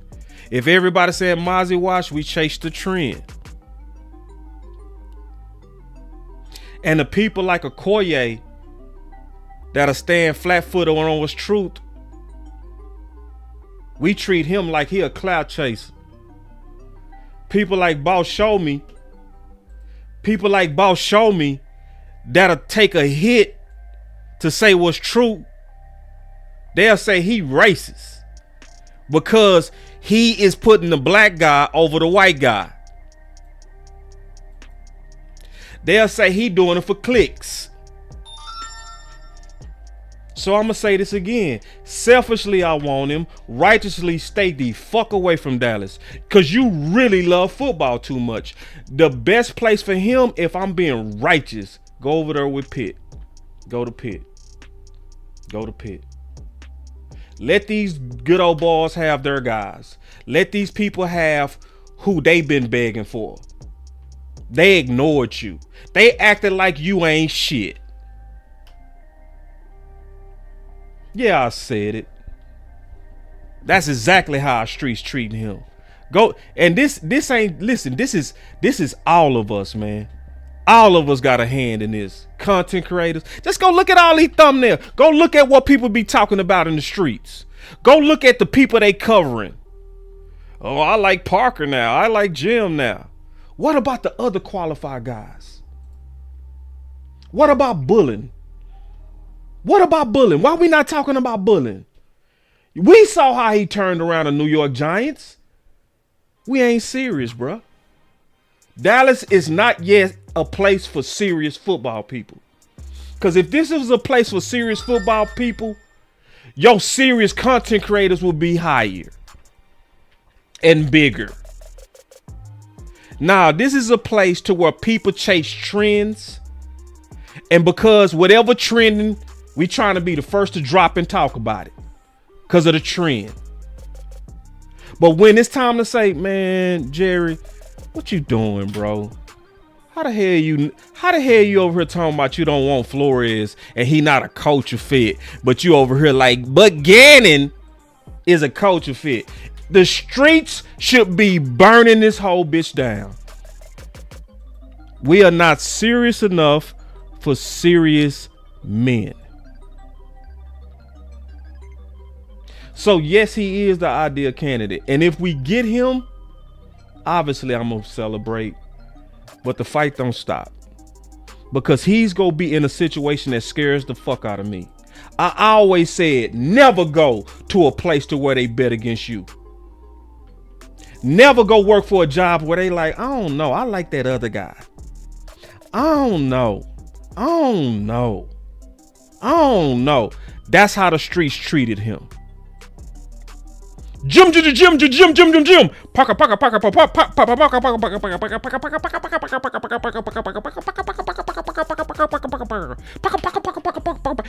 These are the top two candidates, Jim and Parker.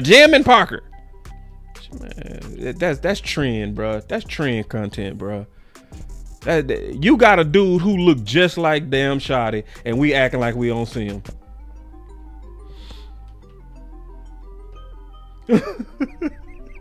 Say, Brian, my boy be holding down Facebook. Hey, I said the same thing, Brian. I ain't gonna cuss. He said Getty should have got his ass slapped. Yeah, man. I said the same thing, Brian. Like, how are we not insulted, Brian? How are we not burning down the streets mad at Jerry right now? Because our fans, our media, and most of our content creators, let me hit this button. You can't handle the truth. You want answers? You don't want the fucking answers. So, even though this dude is the answer, to be all the way 100, we don't deserve him. We don't. And my big brother, my elder, Coach Marv, thank you for the super chat. One of the smartest men in football. He say double amen with a super chat. Yep. And so what I want us to do, this is the encouraging part that I do see, though. This is the encouraging part that I do see. I do see an army rising. I mean this too. I'm observing the troops. I'm observing the fighters.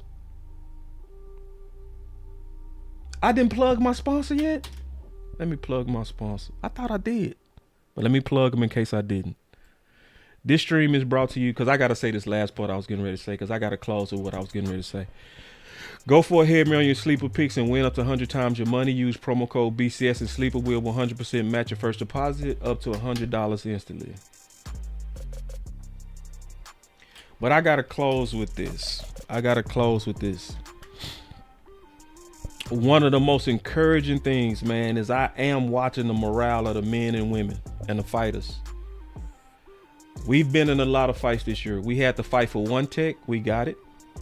We had to fight for wide receiver 2. We got it. We had to fight for No Kellen Moore. He wasn't here. We had to fight for Eberflus to be flushed. He's flushed.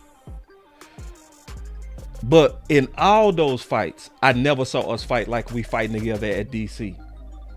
I'm loving the heart and the fight that I'm seeing in these streets on social media.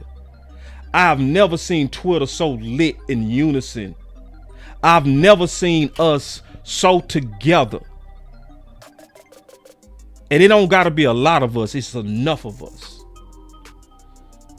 It's enough of us. And I've never, one of the most dopest things that happened this week is I was mad as hell when Jerry threw cold water on Flores. I literally said that day, man, I'm taking the day off. And everybody know I always fight. Everybody know I fight to the end. But that shit took the fight out of me. When I knew Jerry was so controlling and didn't want to win so much that he didn't want a guy that he knew he couldn't control, so he go talk about culture and make up a culture ass excuse to not have the most qualified men in an interview. Like G said the other day, it's not even about, you don't even bring in guys like this because it's realistic. You bring in guys like this, G said this the other day, because you trying to pick their brain. You didn't do none of it. It knocked me down. I was knocked down. One of my proudest moments is when I said that on Twitter. My brother Montana came out of nowhere. He played left tackle. And I could see this big old ass man. I never met Montana, but I can see him in my mind. Montana ran up on me so fast on Twitter and said, "Get your ass up, boss." He said, "Get up." He said, "We ain't got time to stop fighting. Get your ass up." Just like that. He said, "If you gotta send me the link, we fighting." I ain't never seen that on Twitter. I ain't never seen that. So even if we lose this fight, this is what I'm realizing.